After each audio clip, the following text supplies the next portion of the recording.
Welcome to What's Left, the weekly political discussion challenging the mainstream left. I'm Eduardo Barca with co-host, teacher and socialist Andy Lipson, right-wing teacher Jessica, and community organizer and socialist Kenny Cepeda. We are online at what-s-left.webmail.com. You can find that link in our episode notes.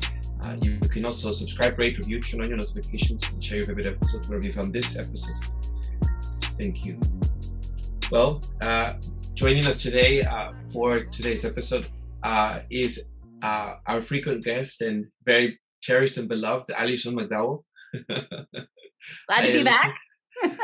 A mother and independent researcher in Philadelphia, Pennsylvania. She blogs at the intersection of race, finance, and technology at Wrenching the Gears.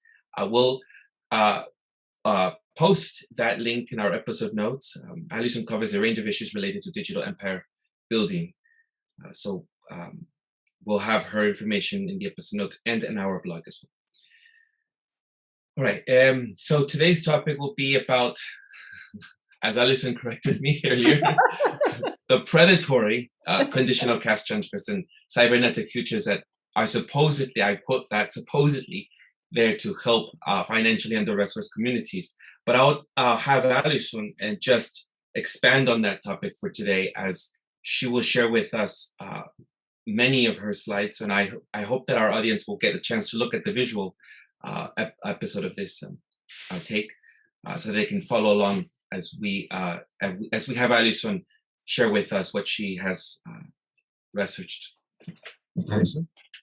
Welcome, by the way. Thank you so much for being here. Welcome back. It's so good to see you again. Well, initially I sent the link because I was working, in December, I was doing all this deep dive research into Brazil and human capital finance in Brazil. And it was linked to this Bolsa Familia, which was a cash stipend for low-income families, and that they were using that as part of their early childhood human capital bond program. And then early on, then I realized oh, wait, actually, the earlier program started in Mexico in the mid-90s. And then in January, I sort of did a deep dive into, it's like country by country, human capital finance, right? And it's deeply embedded in Latin America. And so I did an article that came out, I think in mid-January, and I sent it to you guys because, again, you also have connections, both to the Bay Area, the techno part, and then Latin America and what the deployment was. So it's been a couple months in between, and literally my brain has gotten full of a lot of different kinds of content, ranging around theoretical physics and brains and paranormal activity and all sorts of other things. So it's not quite as crisp as it was in January, but I did a good refresher, and I'm hoping that you would have some thoughts on this stuff as well. So I have a bunch of slides that incorporate both information from the article I wrote in January on conditional cash transfers in Mexico and the origin of that program in the 90s and the geopolitics of that. And then I'm bringing it somewhat, if we get to all of it or how much, maybe we can come back if we have to break, to the UBI program that's in Oakland, and how we've seen this coming for a while, right? The UBI, and I keep saying, oh, it's going to be on blockchain. It's going to be programmable. It's not what you think. So how to navigate that with left-leaning groups, around what it means to have this money floating around, but for a larger purpose, which is the data collection. So I have go ahead, Kenny. Yeah. I have a couple of questions already. Oh, okay. Can we maybe sort of loosely define conditional cash transfer and what UBI stand for? Right. Universal basic income. Yes. And I don't know, maybe we could throw up the first slide because it's a tweet that I did today that I think is helpful framing conversation. All right. Let me do the share screen then. I want to add programmable money to our list of terms. List of things. Can all y'all see this set? Yes, I can. So just to the next one. So conditional cash transfers, programmable behavior, and universal basic income, UBI. That's sort of the title. Okay. And so this was a tweet that I had this morning because I alternate between dark material, lighthearted fare every once in a while sprinkled in, and then some frustrated cries for why are people still not getting it? And this was one of my, why are people still not getting it? But I think, and I would like to sort of open up with this and then see what you guys have to say about it. literally for the past year, maybe year and a half, people have been talking about the central bank digital currency. And increasingly, they've been pairing it with the climate parameters and environmental social governance, and linking this idea of a digital currency that can have restriction put on it to one's carbon allowance. And so that in the general, even the alt media space where this conversation is happening, it's generally happening, it's being framed as sort of from a positionality of middle professional class people, maybe who are have some side crypto investments, tend to be a little bit more libertarian, and sort of the framing is all about intrusions on one's free liberty to do whatever you want with your money, which in and of itself isn't, there's legitimacy to that, but it's a certain frame and it doesn't go deeper than that. People don't wonder, where did this come from, this idea of these digital payment systems with limitations? And what I would say, and as we work through the slides later today, is that it's very much enmeshed in globalization and sort of financial imperialism, World Bank, IMF, and the dispossession of large sections, large communities in, the developing world, global South, however you want to frame it, where they're looking to manage those people who have been displaced by globalization or sort of controlled by that into social service support networks that require certain behavior. And that's what this conditional cash transfer is going to be. It's that we will impoverish you and dispossess you from your direct access to your land and resources. But then in exchange, we will give you some scraps of money, but you'll have to jump through a lot of hoops to get that. And so that's what we're going to talk about in Mexico. But even so, like, I have friends who have navigated public assistance. Like I have a friend who is on long-term disability, and it's difficult. Like it is a very difficult process to like you can have your whole job is just be to like navigate that process. It's not easy. And they were the ones who initially showed me about they call them the Obama phones, like the phones they give to low-income people, which are sort of your minding device. And that increasingly this programmable digital money is going to be on that device. And so in the conversations that are have being had, even in the alt media space, even among people whose frame is finance, it's from a pretty privileged position. I don't really see any other people going back into the impact space and saying, what does this look like in terms of programmed public assistance? And then how does that relate to not just public assistance under the idea of people who are financially precarious, but even people whose children are accessing public education, right? Like that's a public benefit.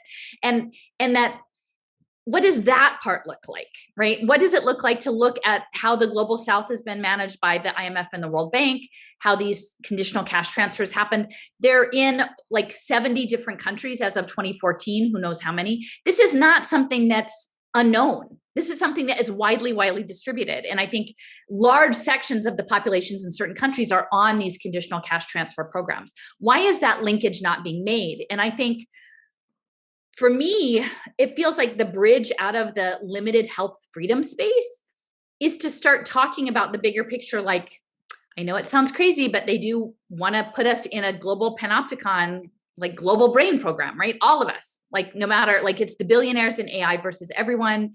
And if those of us on a left-leaning progressive side could start reaching into those spaces and say like, no, it's not just about like selfish libertarian, like tech bros who want to dabble in their crypto. Really, this programmable money has really, really strong control mechanisms for poor people. And is that how you treat people? Like who are low income? Is that what socialism is? Is that what, a progressivism is? And I don't think most people would say it is, unless you're like that, whatever, automated luxury communism craziness. So I think if we could skirt the issue back into looking at vulnerable communities, we would have a better inroad into what they keep labeling the woke culture beyond the health space. Like that could be our opportunity to say, like, this is what it actually looks like. Are we doing this? And that we could build bridges. And to me, it feels very intentional that people who are prominent that I have spoken to directly in this space and laid out what is happening never incorporate it into their analysis. So I don't know, like, do you guys have any thoughts on that? Central bank digital currency? I think we talked about question about universal basic income is a certain small amount of money that's given to people. At this point, they say it's given with no strings attached. It's usually like $1,000 a month, maybe $500 a month, just to be a little extra, to give you like a padding.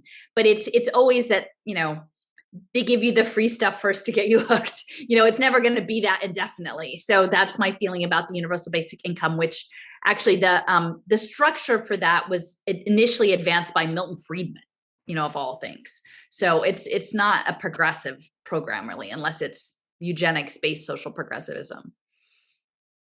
Yeah, and I suspect, Alison, that your question you're asking, I suspect each one of us here is taking like different aspects of that question, because there's a lot of things you're asking. But I'll just tell you what comes up for me in it, because I agree with you that essentially the folks who are saying don't tread on me, you know, that kind of group is being tread on by these sorts of things, by digital currency and by and carbon control, and they're like, now I'm being treaded on and I don't want it. And in a sense, that group is, I would say, politically has not been cued to think of the global South or the people who are understand or like in poverty in this country as necessarily people that are their allies or they have to worry about. Like they have a different fate. Like my fate is controlled, but like I can control my fate. But those folks have chosen another path. It's you know, and if they've landed themselves in hard times, that's not on me, kind of thing. That's some of the things I sometimes hear. They're just not politically set up to look at it. But I also think one of the things I'm thinking about is like the sugar tax. They have gotten a whole set of us to say, you know, we're going to tax those cigarettes. We're going to tax that sugar. We're going to and everyone, but it's for the good of the people who shouldn't be drinking. They shouldn't be using their money on that. So they've gotten a whole set of us, including liberals, to buy into the idea that the state should be using these broader controls, the tax system, a sales tax, to try to like influence how people operate. So the left has already gone down that road to some extent. And I do feel like, and we're thinking, oh, we're helping them by doing that cigarette tax or that sugar tax or whatever sort of tax. But in reality, it is an attack on them, but it's also an attack on us. And I think that I personally feel like they've done a good job of doing the whole divide and conquer thing again, getting people who are all going to be screwed up by this to see that they have a different angle. Like I'm just trying to defend my turf, you know. Right. But I really do think one of the things we did Christian Parenti's article last week, and one of the tragedies of the left getting literally not caring an iota about all this digital stuff or digital currency or carbon allowances as it's related to the way you're discussing it, as opposed to, that's not going to save the environment, carbon capping, as opposed to carbon allowances being used as a mechanism of control of all workers by the state and by the corporations. It basically leaves people who have historically at least understood something about colonialism and imperialism. They're just out. And this thing is imperial and colonial in the nature of the project here. And the thing is that the don't tread on me people are suddenly realizing this is what it feels like to have yourself become colonized and to feel the empire coming in on you. But this is what a lot of people have been feeling for a long time. And it's not a question of saying, well, we were getting screwed over earlier, so screw you. It's like we all are now in this, and unless we realize it, they are going to continue to divide and conquer us. So that's my first thoughts. For me, so at the beginning of the pandemic, I was involved with this community organizing group, and we were feeding families, and we were able to get some cash. You know, and it's just a lot of liberal, progressive, leftists, right? And I remember that we were collecting crumbs and trying to deliver them as efficiently as possible. And so we found ourselves, I was running that program, found ourselves coming through designing bureaucratic processes to deliver these crumbs justly, right, and fairly as possible. And towards the end, in the process, I realized there's no fucking way, to deliver crumbs, because this is charity, right? I think we'll get into that at some point. In the conversations that we had as a group, as an organization, a lot of I actually heard some things that I was used to hearing the right wing talk about: dependency. People will become dependent on this. How do we eliminate that? And then fast forward to now, right? And I abandoned that trying to distribute this fairly. I was like, whoever gets it gets it. I'm not gonna try to discern who deserves it more, who deserves it less. I don't know people's circumstances. There's a variety of reasons. At the end of the day, there's also a lack of understanding that there is the system, the capitalist system itself, just creates this situation, and we and people who become reformists, right, in this way, through the nonprofit systems, just become gatekeepers of crumbs. These are the terms that I use. And then there's people who become more powerful in that scheme of things, who have more decision making locally. There are people who are nasty individuals who are controlling, and they're very attached to the political class of this city too, and so they're connected in that way. And I guess it's what the point I'm trying to make here is that, in my experience, there is no way to redistribute crumbs fairly to anybody. The hold'em system has to be taken down.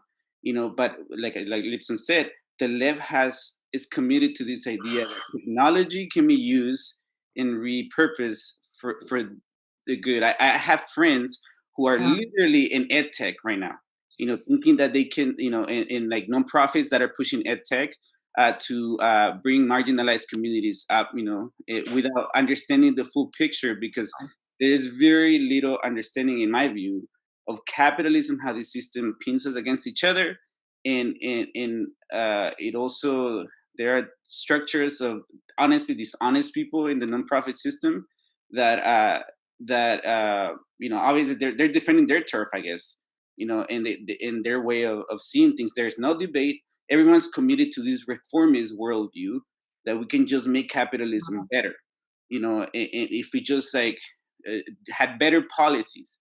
That was the whole Michael Parenti article in argument, that we just have to have better policies in a way. That is a reformist worldview that doesn't fully understand. And so we get into this, you were asking the question, Alison, why aren't people talking about this? Right. Well, it's fascinating because I mean, when what you just said, like it was impossible, and then you were initially trying, and then you just decided to just, do, what they would do is they would create those banks of Amazon lockers, right? And they would put stuff in there, and they would have some AI run the codes. And whoever got the code could go unlock the locker. And then there wouldn't be no people. And that's like the friends who say, oh, if we just had a better system, then it wouldn't be corrupt, because the AI gets to decide who wins the lottery to open the locker for the day and get some toothpaste. I mean, that's I think the logic of the solution of the Bay Area is the techno fairness, this industrial. Anyway, that's like when you're saying that and you're like, you can't make it go far enough. You can't, it's never going to be right. And they would just say, oh, well, we have an equation for that. We have an equation for managed scarcity. So anyway, I don't mean to, you have other thoughts. Yeah, Kenny, when you mentioned ed tech, I literally was in a faculty meeting just this week, and we were supposed to be brainstorming ways to spend money, very small amounts of money, but it's the English department, but to purpose it toward like anti-racist, equitable usage. And most of the conversation revolved like around technology. So I think, that the whole ed tech area is definitely a very salient example.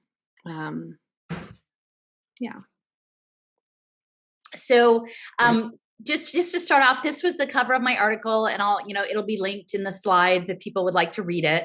I do think that control of both the education space and food access is huge. And I think both of those are about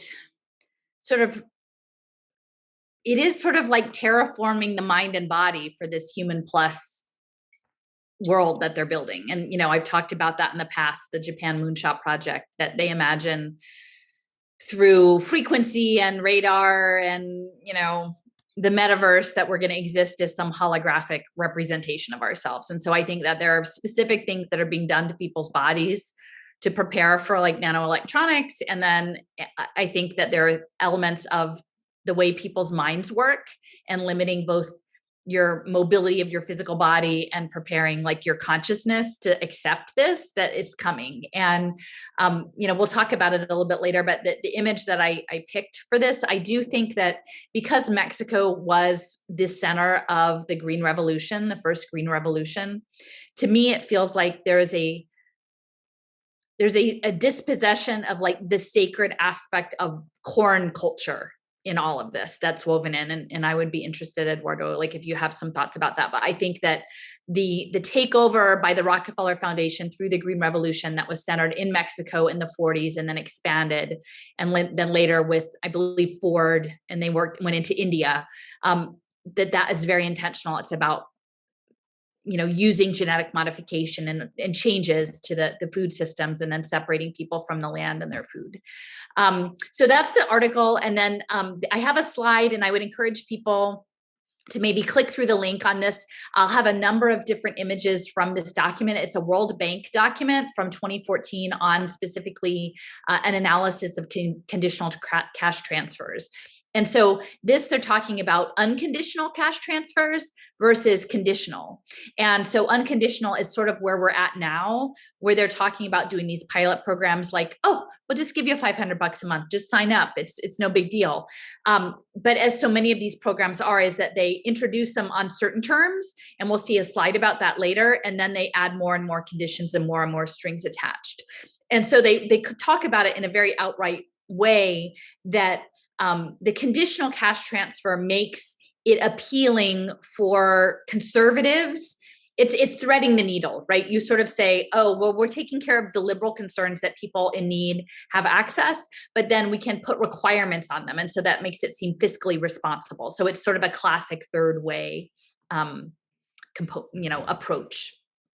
I don't know if you guys have any thoughts on what I just said. We can go forward.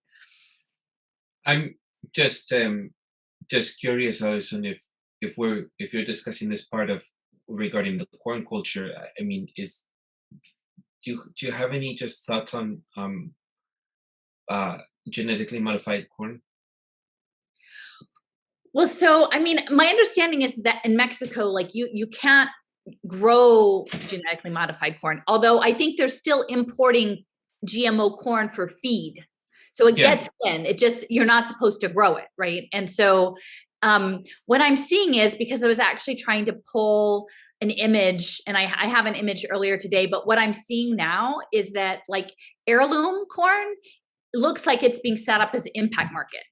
So it seems like what they do is they marginalize cultural practice to a certain point, and then they start pulling it back in and uplifting it, but within certain set requirements, right? And so you downgrade something for decades, and then when it's almost in the ground into the dirt, you pick it back up and you say, oh, look, now we're going to make it nice again. And then you do that within the terms of the conditional system. And so I can see there's an aspect of cultural preservation that's baked into these environmental social governance markets, because if you understand it within this, which seems like really strange, but this broad concept of getting data on everything to craft this really granular global brain, even things that are sacred, if you can find out a way to represent them digitally, are important. And so they get brought back into the system, but in a way that is visible to the machine. Not in a way, and I'm sure that most of the people operating in that space feel like they're doing it for the right reasons. And like, I don't even know if you knew that it wasn't for the bigger structure was a compromise, that you wouldn't still do the work because it's still important. It's just, it's all being managed. Not all, but largely, like or institutionally managed, maybe not on individual people. Well, the only thing that was coming up for me was just because I know I'm very familiar with the conditional, and this is something that Palantir had to experience, because when during the COVID period, even though she's her own business, there was a certain set of small business in California that could go for unemployment, but all the different metrics you had to hit in order to be on that unemployment during that time.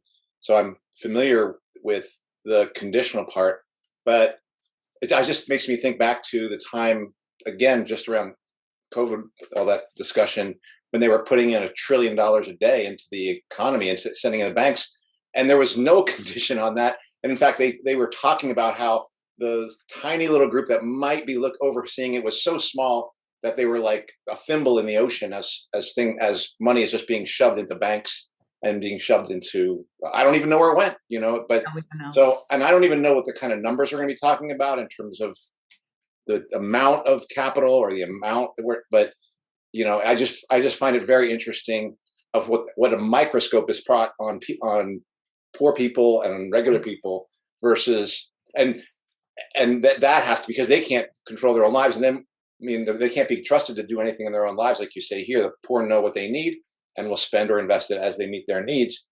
And where the language for the company is like, we don't want to interfere with entrepreneurial spirit, and we don't want to direct them to do stuff. So that's the thing that came up for me as I was listening. I kind of call it the monopoly money. It's like for the game.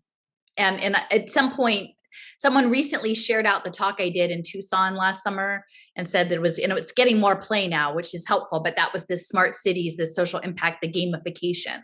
And so in order for the game to function, in order for them to get the data, they do actually need to infuse small amounts of money, but it has to be conditional. And that's where the control mechanism is. So. You mentioned some gamification as well happening in Mexico and Morelia.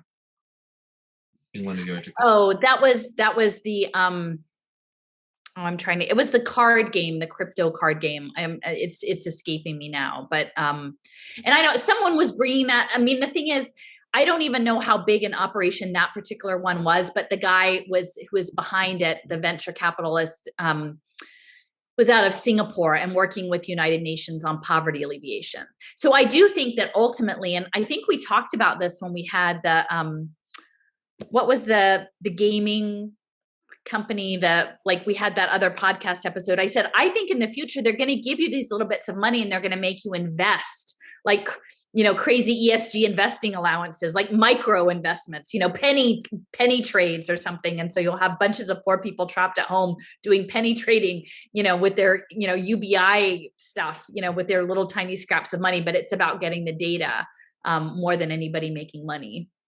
Was that the stimuli from Texas? No. What was the big thing where the crypto traders, they got bumped off? Oh, Robinhood and stuff. Yeah. Gamestop. Gamestop. Yeah. We talked about the Gamestop. It was in that show. But I was like, yeah, I can see that at some point you're going to get a UBI and you are literally going to, your job is to learn how to trade crypto. But for the environment, how anti-racist and environmental can you trade your crypto? I totally, and with good mental health, can you improve your mental health by gaming crypto? And, it seems like it should be, some sort of Simpsons episode or something, but. I wanted to comment on the monopoly money, kind of metaphor. I think it provokes a lot of thoughts in me in the sense that, this is a game, this whole financial system is really, at least from my perspective, just held together by the belief that it works. Because at least me, from my socialist perspective, the real value that it's added to society is the ability to produce. So workers are really important. The people who create things, the people who show up to do something and get it done. But we have this mediatory thing, right? Money. that gives value for exchange, and we don't have control of that. So the game is, and again, in these conditional cash transfers, at least from my perspective, they've existed to some degree always. Like unemployment and all that. But what we're talking about here is a more insidious, more precise, more nudging, because they ask things of you, to get crumbs. Again, that's my in make you, like you said, they make you jump through hoops and stuff. And there is that element of, again, nudging people to behave in a certain way to participate in the game, and that's why they had to give us all stimulus money, right? So we would shut up and continue to play in the game. Otherwise, a lot of people would have stopped paying their mortgage and their rents, right? But if they're giving you money, you can continue to participate to a degree. Otherwise, the game is up, and that's why they had to do those massive amounts of stimulus, when the economy was shut down. And, we talked in another episode when we discussed Fabio Vighi's article on, the economic reasons of why they had to bring the world to a stop, because of the potential financial crisis. Long story short is, to me, this is a game. And the more people realize that this is a game, and, and really what we can control is our labor and our ability to produce collectively. And that's why I'm a socialist, basically, because I believe that is the ultimate source of power, the ability of us to collectively produce something. But we have to let go of these ideas that, that this game is perpetual or, incapable of being destroyed and changed and reconstructed in some other form. But because, again, the arguments that I hear everywhere is just reformist arguments, just participate, just make it slightly better. And essentially, this is what this conversation is about. I think that the dominant topics are, how do we make it slightly better? How do we distribute, again, crumbs to people? How do we make sure that these people are learning to behave and participate in the system so the system works better? Because, again, here in the conditional, cash transfers slide that you're showing, there's educational, right? At least in the circles that I've participated on, that I've hated, I call it the imperial mind. People think that they have to educate, like, the undocumented immigrants that are coming into this country, that they have to be educated. And so basically you're telling, for me, it's an imperial mindset. They're the other, they need to be brought into the fold, and the reason it is implicit there is that the reason that they are poor is because they're uneducated, and not because, they've been, they're getting the shittiest end of the system. Yeah. And it brings me back to Michael Parenti, the dad. Chris, yeah, the dad's Michael. Michael Parenti. So he said the poor countries are not underdeveloped; they're overexploited. Yes. Yeah. And so again, it's just that idea that I think it's not just a right-wing thing to have conditional things. Like it's also on the left, and the left wants to educate people, and at least we don't accept complexity, and they have to be brought into the civilized world, and that means technology, that means education, to be more liberal, progressive in values, I guess. Yeah, I wanted to ask, because I think for the reasons that you're explaining, Kenny, I don't necessarily share your optimism, Allison, about this as like a bridge. I don't know. I mean, maybe, but I just feel a good bridge.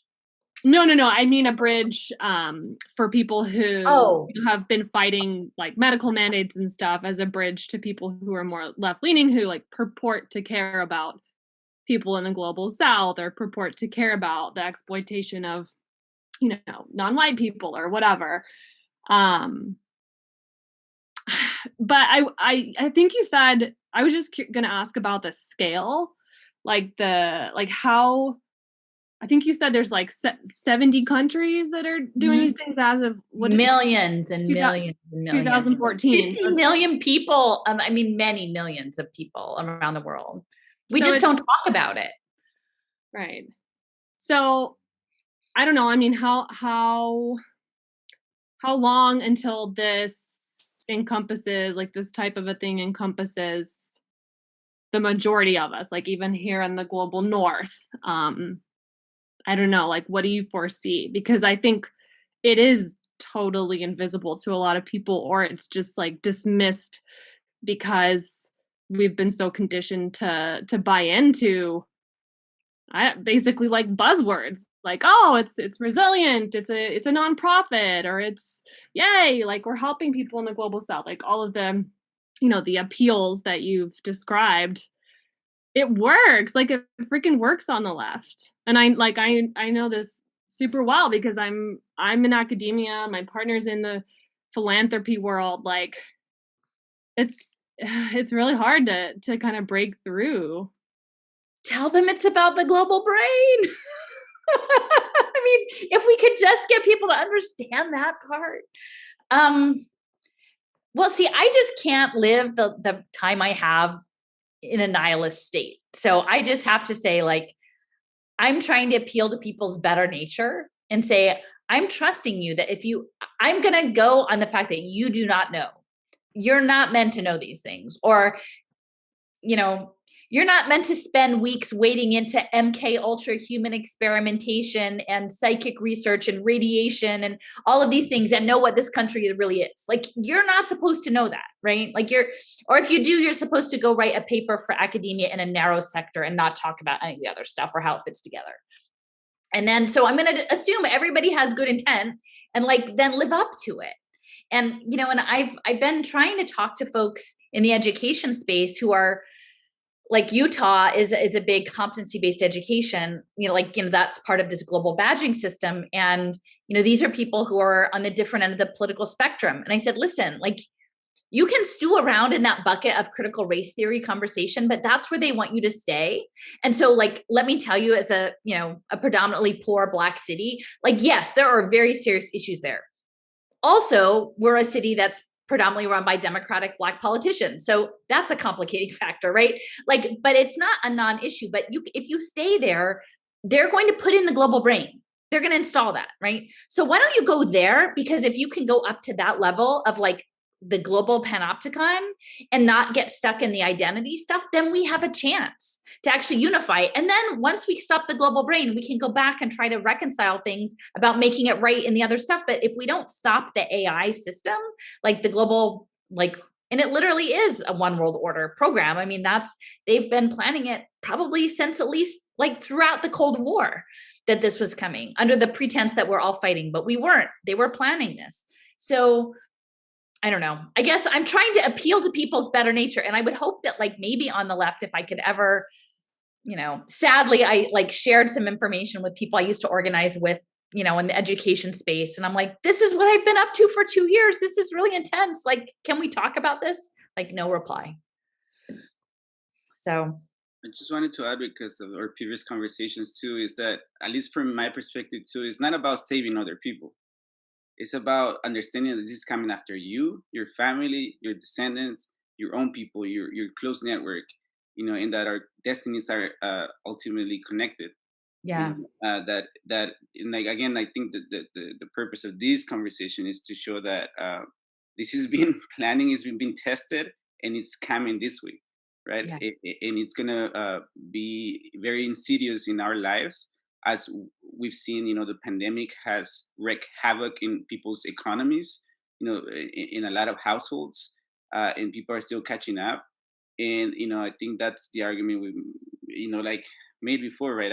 I listen to the degree that, you know, looking at the history of other people tells you something about our history, you know, and because we've talked about this is imperialism, and, you know, at least from my perspective, is capitalism. Imperialism is the highest stage of capitalism, and it's going to continue, and that's what it does.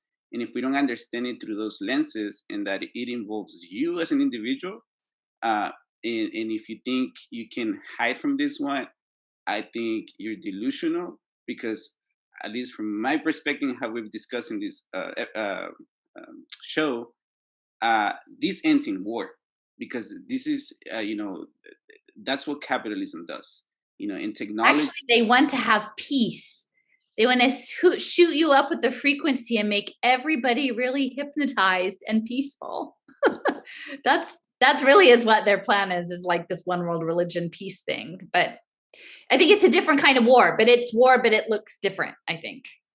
But I don't know. I don't know the time frame. And that's where I think there's a little bit of, disagreement on that part, like, because I see these nation states, I think Lipson similarly, they're competing for each other, and like they're not. And that's where we disagree, and that you guys have to watch the video I just posted from 1981. If you haven't, well, we'll get to it. But this ICUS, this International Center for Unification of Science, was started by Sung Young Moon, the Moonies, the CIA, and they're setting it up. Actually, what his frame was in 1981 was that we were going to have world peace, and Asia was going to unite like white Western culture with Black and brown global South, and it was going to be through Asia. And he announced the Belt and Road Initiative in that talk in 1981. They're like, so, like they're all in the same room, but it's sort of empirical. But anyway, we can. Yeah, I think it's a lot. That would be another episode we'd have to. That would be a whole nother episode. Yes. Back to programmable money. I think there was, maybe before we go on, like you had a question about what that was. And so this is going to be like blockchain smart contract money, where even like once you get a conditional cash transfer, and I think they had already started piloting this in maybe the Netherlands, that like you could use X amount could be programmed for rent and X amount for food and X amount. Like, so you would have money, but it wasn't money you could use for anything. It was already pre-budgeted and pre-programmed digitally. And that's part of this, the Ethereum smart contract stuff. Next slide. Yeah. Is it just, sorry, I don't mean to take this elsewhere, but we don't have to add this part, but you talked about like psychic research and the government's desire. And I'm not trying to talk, but Alison, I just want to say, can we revisit that another time? I'm just very curious, because I just heard on the BBC, the first person to communicate telepathically with the technology that is being used in their brain to communicate certain things. But you said something about something like that. Essentially, like what I'm seeing, and this is part of, no, it actually intersects. Like, I know you guys don't really understand how my brain works, but it really does.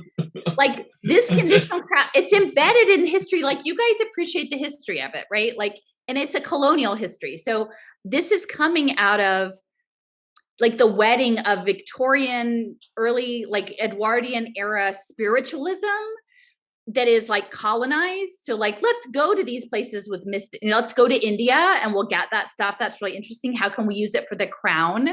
And so these folks are mixed up in the Fabian Society, Fabian socialism. There's overlap in that, and the British Psychical Society. So actually the Institute for Psychical Research, the Balfour family, Arthur Balfour, the UK Prime Minister who led the Balfour Declaration that established the State of Israel, was the president of the Institute for Psychical Research in the UK. And there is like this overlap between Fabian socialism, and so it's sort of like eugenics, imperialism, spiritualism, and like progressive social policy. It's weird that they all go together, but stuff is all sort of bubbling up between like the 1880s and the 1920s. And it's all really relevant to today, because ultimately the psychical research, I think, went underground and pivoted into like the MK Ultra, like the science you're not supposed to know. And that's the work. And maybe, I can get around to it later with this World Brain Project, but I've been tracking everyone. And like Duke has had a parapsychology research institute starting in the 20s, like for 40 years at Duke. So it's not just bogus stuff. It's just they don't want you to actually talk about it. Well, we'll discuss it further. I don't mean to stray away. But it is. It overlaps in England. The Fabian socialists and the spiritualists and the eugenicists. It's all connected. All right. Tell us about this slide, Alicia.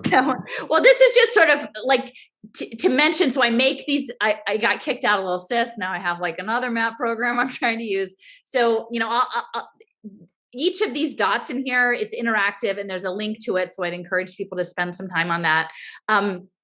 it's just an overview. Essentially, Mexico was used as a test bed for these programs. And even though it was done with Mexican leadership, most of them were educated in the United States, and they were doing this on behalf of the US government and these social policy incubators and the Inter-American Development Corporation. So, this is just one of the reports. You see there, UC Berkeley. So the Berkeley people were, there you go. The National Labor and Economic Board or whatever. But, Berkeley in 2001 was sort of doing an analysis of Progressa. So it went from like Progressa to Oportunidades, I think, to Promesa or something like that. It went through several phases, and Progressa was the first. And that was, I think, what they used to scale the conditional cash transfer programs up to those 70 other countries. So we can move forward. This is just... I was very curious, sorry, just because this is something that is highly allotted for lifting up the poverty of people in Mexico. They had to, but the condition was people had to go to health clinics. They had to go to school 85 days of the year. They had to do so many things to qualify, but it has targeted so many rural communities in Mexico. So I know there's Bolsa in Brazil, I think, as well. So the people behind it, though, it just seems there's always something behind people's philanthropic desire to want to help poor people, no? But there was this today now, obviously we have apps, but before there was all this data collection that people were doing. They're just filling out forms, making sure that they had to report, making sure that their kids had to be reported. And even before their kids were born, they were also trying to incorporate this program for children that were for pregnant women. So yes. Right? Yeah, no, it's human capital, Eduardo. Mm-hmm. I mean, it's not charity. It's not autonomy.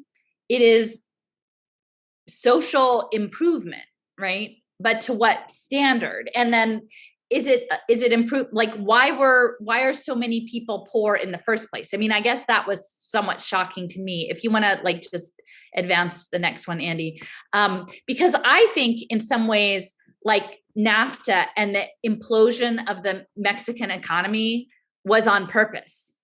Like the level of impoverishment, I think, was like 30 or 40% after this, like, of the country, like very high levels of poverty. Like that is not a functional, I'm not saying it's Mexico's fault, but within the system, within a global system, that is a dysfunctional society if you have those levels of impoverished people, right?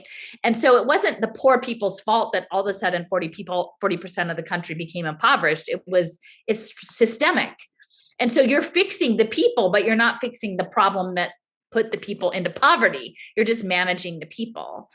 And so like, I didn't have a really good handle on, it's funny, you hear these names, and of course, I should be better educated about global politics than I am. But when I started looking into Zedillo, he's just your total globalist, right? I mean, he came out of Yale, that's the whole skull and bone stuff. And then went on to work with the UN on the drug policy, on finance for the Sustainable Development Goals.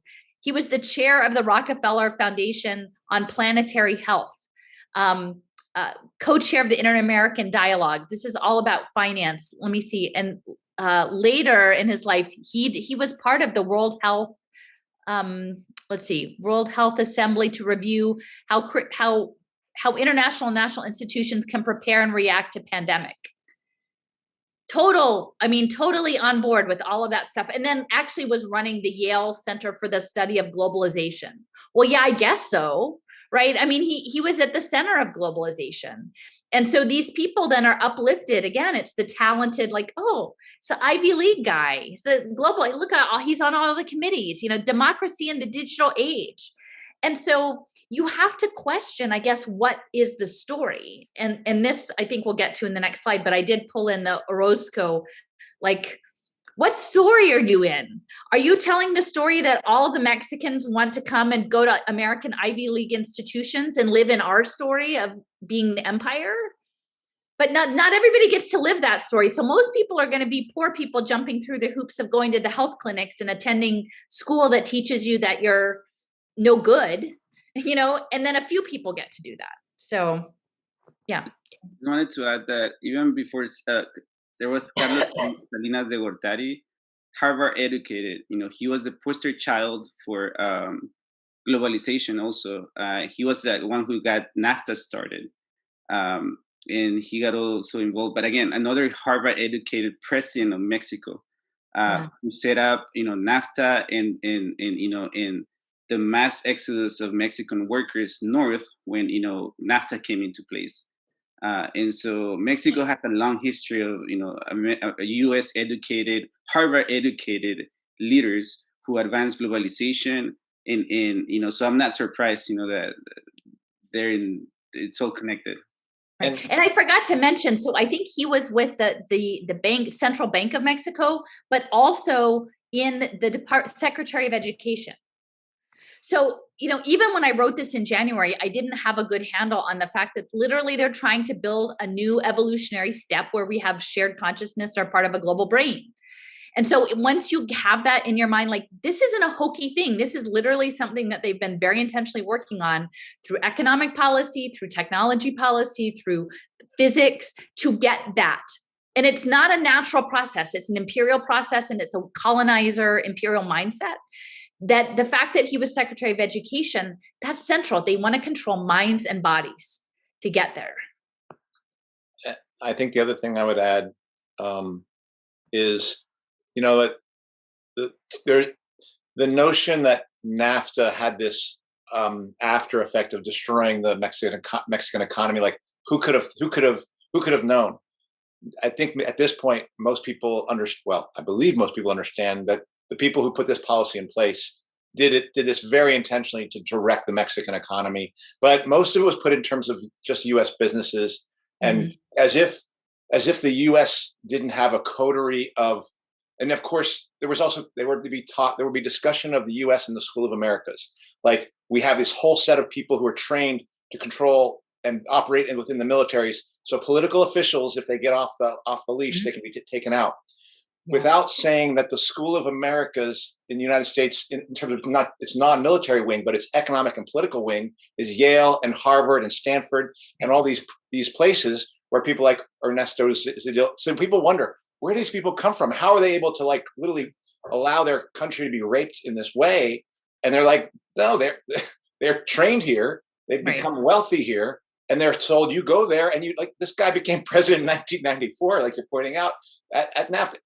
So I think those of us, again, on the left, have had a kind of narrow view of how our imperialism is operating. And we've sectioned things off in terms of School of Americas and things like that. Our entire educational system at home and abroad is an imperial project. And Ernesto Zedillo is a product of that. So I just feel like these are things I'm sort of thinking as you go through this. So, and I just wanted to add again to that notion that they knew what was going to happen in terms of the wreck that it was going to, cause in terms of people's lives in Mexico. And so again, that's when you started getting tighter borders. Bill Clinton was the president, right. and E-Verify was launched under Bill Clinton. And the Personal Responsibility Act was also launched under Bill Clinton. And so again, they knew that NAFTA wasn't just an attack on the Mexican economy; it's also an attack on U.S. workers. Yeah. And this is again something that the left does not understand. That it's not. It was an attack on every workers of the world, essentially. This global project to make life better. And I see these as a precursor to the World Economic Forum. I see the same language, the same promises of a better world, more humane and fair, and with opportunities for everyone. It's just all the same to me. It's just a different stage in the process of of extraction and subjugating humans, in human labor. Definitely. Yeah. I mean, in retrospect, as I was like, They do all this on purpose. Like literally, it's like, okay, we're using Mexico as the test bed for this. We need to, trigger mass dispossession. We need to wreck the economy, then we'll make people dependent. That's what it is. And I keep going back. I'm like, it's the reservation model.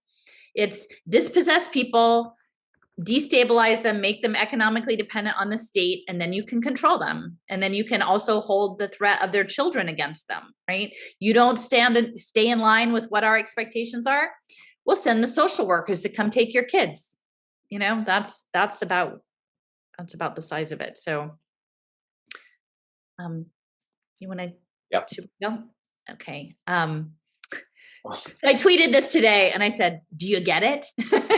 And, I feel like the idea of indigenous rights, because clearly, that triggered in whether or not exactly what was going on with the army itself or the individual people, the movement, right, of this idea in my mind of, as we're putting land on blockchain, right, as people's access to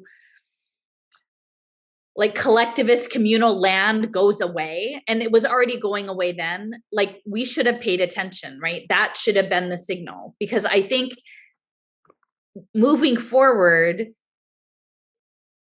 the conquest is not simply of the indigenous people, it's continuing through to the 20th century, but actually is of all natural life. That this conquest is that, and you can't see, but behind that robot is a person operating the robot, is that you put your brain in a robot, right? That literally indigenous, and I'm not meaning to dismiss like or marginalize that unique struggle, but we are all getting to the point that we are going to be superfluous to an automated system. We are literally going to be, their goal is to have us submit to train these robot replacements. And so, trying to navigate an understanding of that historical, I keep thinking, and again, with those of you guys in California, it's the mission system, right? What we're dealing with now of programmable money and these banking systems, it is an extension of ring the bell, do the thing, or someone will beat you, right? Or someone will rape you, or someone will do these things to you, or withhold food from you. Like it is that California mission system that, throughout Mexico and all the way up, is what's coming. And in that struggle, I think is like, how do we not appropriate, but how do we properly reflect on that and then figure out what to do next? Because to me, that's the story we should be looking at, is within that lens. And that's the lens that I feel really lonely out there in the health freedom space, is that, that isn't the lens people are in. It's the red, white, and blue patriot lens. That's the vast majority. And I'm like, I don't know, guys, it's more complicated than that. Just want to say real quick that, like the whole disappropriation, wreaking havoc in the economy, destroying people's lives, it again brings us back to the pandemic, in the last 2 years, and how it has dispossessed so many people and put so many people in a precarious situation.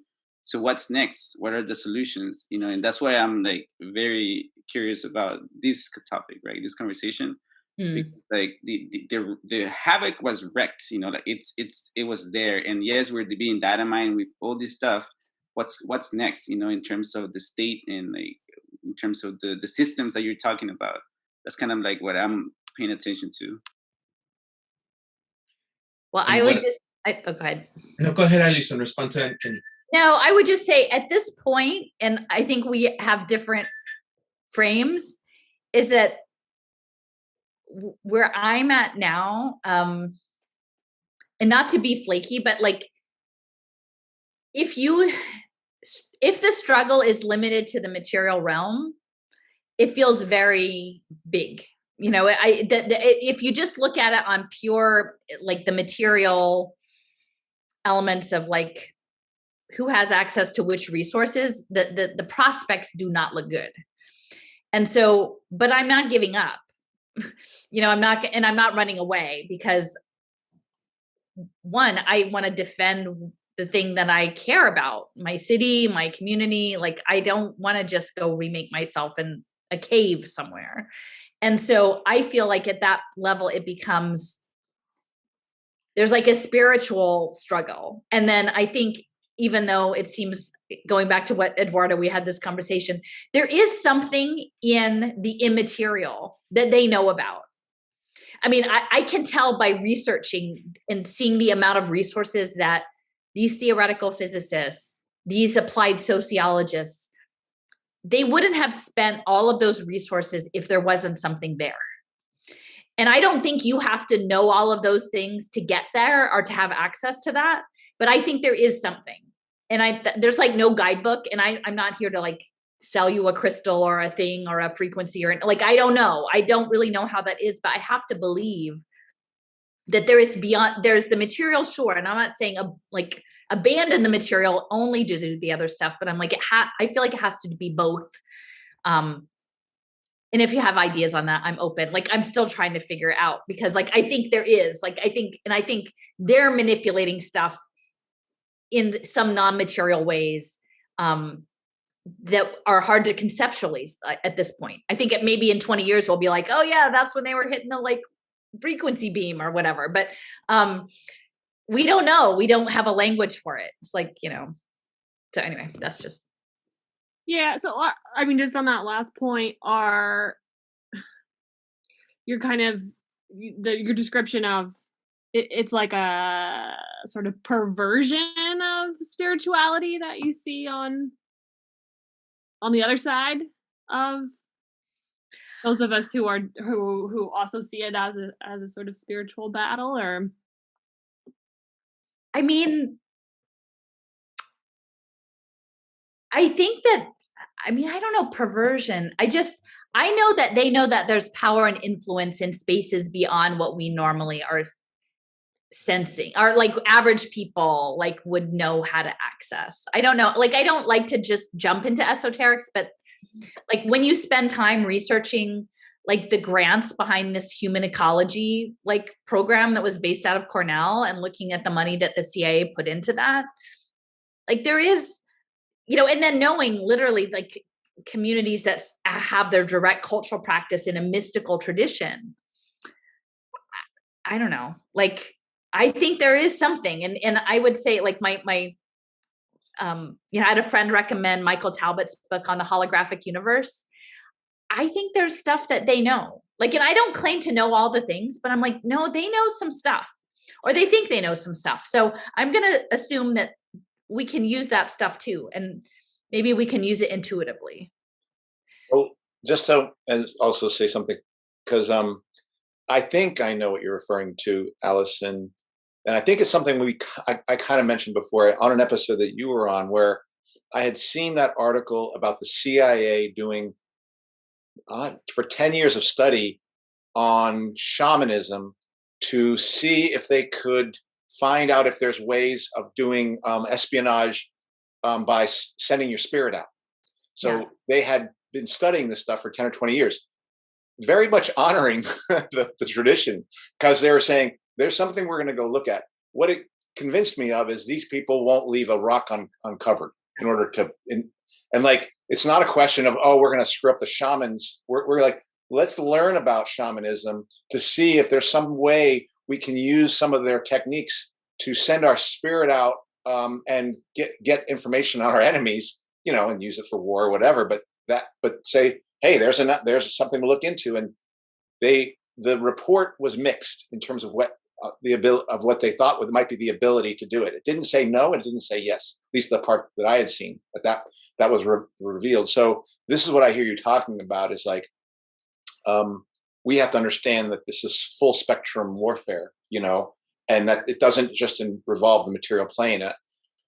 I will say, when we had our discussion, or when we had the people from the Luminary Village visit us or give an interview, already really at least one time I visited them, there was a person giving us talk about ghosts and about EMF signals in your house. And it's not feng shui. It was like, it sounded like kind of like feng shui, but it was talking about spirits in your house in relationship to the 5G, but it wasn't 5G. It was like talking about how are the spirits affected by these electromagnetic frequencies that are coming in. And so I do think this person wasn't necessarily into the World Economic Forum discussion. This is just their their beat for understanding how to make your house a more livable place for you. I think those things are going to be part of the new society that will be built. And I think that those things are coming up into people's consciousness because, like, as Western medicine and Western education, and as it literally becomes exposed as broken, people are going to find other ways of getting an education, of educating themselves on things that actually mean and matter. And that we will probably find ourselves expanding into areas that I didn't think I was going to be learning about, like like ghosts. I mean, I didn't know that was something that we needed to discuss, and still don't know what to say about it. Like what these people are after, the global is heart mind synthesis. And so if you actually look at the wearable technologies that are coming on, and I know this is like so off topic, but like they've got the brainwave monitors and the cardiac, right? And a lot of the injury stuff that's coming, the fallout is neurological and cardiac, right? And so they're creating opportunities to get this data. And actually there was something, I had a colleague who initially was an advocate around this, something called I Heart Math, which was this biofeedback thing, like it's like a biofeedback loop to like calm yourself or whatever, and the use of it in schools. But it was before it was connected to the cloud. And then when it went connected to the cloud, they were like, oh no, like this is not good. But I think that there is something I think there is something about heart energy. Like there is an energetic, and I don't know. I don't want to be too loopy about it because I don't have anything firm, but I know they're interested in it. And I feel like, sure, like build community and stuff in your material world, because I think that the energetics of the community building process are really important. And whether you're building community because you think you can somehow overpower this seemingly indomitable force, like I would say, don't do it in spite of that. Just do it for you. Do it for the energy that you get in building that community, not in opposition. Because once it becomes like I'm doing it in fear or running away or whatever, then it's a different kind of energy. But just like a celebration of it, like your gifts. And I think in and of itself, autonomously, that would be pretty amazing. But it's like this heart energy, and that if we can make an impression in the frequency, if this is a holographic reality, is there a ripple? Like how far does the ripple go? And we don't know. Like we don't know what we do today or who we talk to or what conversation will plant the seed that like may sit there for 3 or 5 years and then come up some place and we'll never even know about it. But it may disrupt some aspect of this machine. So that's why I'm on material versus psychical. As someone who doesn't really know a ton about it. So I just, for some reason, my brain went to, do you guys remember in our Fourth Industrial Revolution, like images and ads episode, there was that one on psilocybin, right? Which there's like kind of an increasing movement toward like decriminalizing it and maybe eventually legalizing it, kind of like they did with marijuana, which arguably has been kind of a huge disaster, and now everything's laced with synthetics and whatever, right? But all the extra money like is totally going to help poor disenfranchised communities, sure. But it was just that image. I can't remember what the like company or whatever it was, but they had like that image of the tree of life, but it was like a brain. This makes me think of like like different planes of experience, right? And the way that like even just I mean that's in some sense like a material. I mean it's plant medicine, right? It's not that woo woo, but it's still people tap into different experiences of life, and they know that, and they want to control that. I think they want to program you, whatever they can use. If they think they can use it to program, I think they will. Totally. Well, my comment was this went way that way. My comment was about this slide here.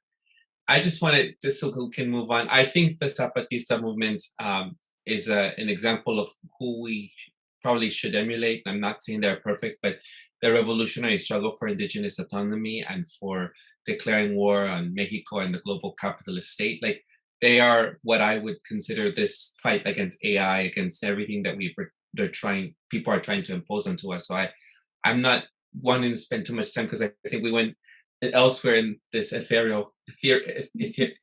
you say it? Etheric realm. Yeah. So I guess we won't spend too much time, but I know we won't revisit this in another slide, no, Alison? That's why. No, I mean, mostly I'm just trying to sort of loop it back to the historical context and say that the original people of those lands, whatever lands you're on around the world, now you are going to be made redundant by the machines. That is their intention. And so we should try to reflect and learn the history and the lessons from that. That would be useful. Because the military is studying all of that, like they have their binders or whatever, their virtual reality scenarios to figure out. When I ended up going out to Carlisle is not that far from where we are, the model for the indigenous boarding schools, and it's now the Army, I can't remember, like the War College, the Army War College, like where all the head people go to be trained in the refined, and that's what they put it there on the residential school. And I wanted to take my family there to see it and see that there are many children that died there. And you have to get like clearance or whatever. And we got in and we like went the gate, and literally they had their like flashing billboard for the program was about Custer. So they don't forget this stuff. Like they don't forget. It's all a scenario for them, training scenario. So, all right. So I guess the next one I think is a little context setting, but it was the Orozco murals in Hospicio Cabañas. Sorry, I don't have the Nye on there. But I don't know if you guys remember these, but it's Cortez and I guess one of the Mission brothers with these mechanical angels sort of whispering in the ear. And so I feel like there is this domination culture that has gone back since the arrival, in the Americas of the conquest, and that the technology, the technological mindset has been part of that from the beginning. So this is the book that I've been reading about the global brain. It's Oliver Reiser. He was a professor of philosophy at Pitt for like 40 years. And he worked with Julius Stolman and Fritz Kunst on this global brain project up through the 70s. And so he's written quite a number of books. I have another book. Like the idea is sort of the synthesis of science and humanism towards a new era of evolution. So this one, I'm curious what you guys think about it. All right. So planetary humanism, they're talking about it as an alternative to Marxist socialism. We propose a more up-to-date orientation, the theory of planetary socialism. Okay. So they're figuring that there's going to be a universal civilization to fuse many features of political, economic, and ideology. There will be a planetary culture where even the religions and philosophies of the Orient will have their contributions to make. So even Asia gets included. Again, it references the world brain as a formal organ of integration in this planetary civilization. And it's going to replace all of our and transcend atomistic social mechanisms and concepts. And anyway, so I this is sort of where they're at, and it is the one world order, but there's part of me that sort of, and looking back, and I've seen that, you guys have probably seen like the Barney Miller clip that came through where the guy, like then the trench coat comes in and he's arrested and he's like, no, there's a one world order. It's called the Trilateral Commission. And he goes on. And it like literally is all of the things that are actually true and real. And the guy isn't crazy, but he sounds crazy. And I keep thinking that looking back, that some of this, it feels like they were set up to be made to look crazy, right? It's like the whole conspiracy movement feels like it was set up so that like when this finally happened, you would be like, you've been talking about that since the 70s. You guys are just conspiracy people. Like it's a dismissive thing. But like how you talk about the fact that these very high level individuals were literally talking about a world brain in 1946 and framing it within sort of a socialist construct. I mean, they're saying it's an alternative, right? But it's a socialism that will, and we'll see this in like a couple other clips, essentially wipe out what they call atomistic, like no more identity. like no more cultural distinction, no more, you know, economic distinction, no more ego. Everything is just oneness. So I don't know. Do you guys have any thoughts? I think I would just say that socialism, the reformist wing of socialism, has a long tradition of saying, look, if you can't beat them, join them, in a sense. I mean, if you go back to Karl Kautsky's hyper-imperialism, the notion that maybe, and it saw the German state as socialists came more to power and within the state, as trade unions were growing, and particularly saw the German state against Russian backwardness of the Tsar. Like that's the old world. We are going to bring the new world, and it's a new world of integration, of integrated economies, and it proposed a notion that maybe there would be a global peace that would come out of it. Didn't talk about global brain, but it did suggest the notion that there's a road to global peace through the integration of the economies and through the growth of trade unions and socialists in power, and this notion that these people would deliver better things for regular people within Germany, and then within the German colonies, even if they were such any within Britain, with the United States, and then if Russia could be brought in, and the fact that we have to make war on Russia to then get them there, well, that's just we have to break a few eggs. So this reformist socialism has always had a very dangerous part to it, because it gave up the notion that regular people can run society. And I would say, because it just couldn't happen. It wasn't happening. And so, well, we're going to just have to do it from above. And the expert. I think, unfortunately, Marxist socialism, if you give up the notion of revolution, it has it can turn into something very dark, very quick, and be used to justify in the name of helping people, because you're a Marxist and socialist, you want to help people, but helping people essentially submit to the international and the global capitalist system, because it had given up the notion that it could challenge it. So I hadn't heard about it in terms of being talked about this way, the world brain, but there is a rich tradition of socialists being the flag bearers of the of imperialism, and World War I is a lesson in seeing a few socialists who, like Kenny's mentioned, or Rosa Luxemburg, literally wanted to commit suicide when she saw the road that the socialists went in relationship to the global war that was coming out, when she thought they were there to fight that and to say, no, we have to stop this at all costs. And we have to make war on our own rulers, who are saying we have to go to war against other people, because we have to, before we will fight other workers, we have to fight our rulers. And when she saw all her fellow socialists go the other way on it, it wrecked her. I mean, it didn't wreck her, but like she went into some really dark days around that. And, later was buoyed by the fact that there were other socialists who joined her in trying to stop what Germany was doing and take down the German government. And then, of course, her and Karl Liebknecht were killed by fellow socialists who saw her and the people like that as the most dangerous people. Wow. So I would say that I don't know this thing, but it looks familiar. I've heard this kind of stuff before, and it comes out of the mouth. And today, as I listen to my comrade fellow socialists basically say lockdowns, and you know what? They feel like everyone getting injected is some kind of socialism because you're doing it for free and everyone's on board and we're all doing it to protect each other.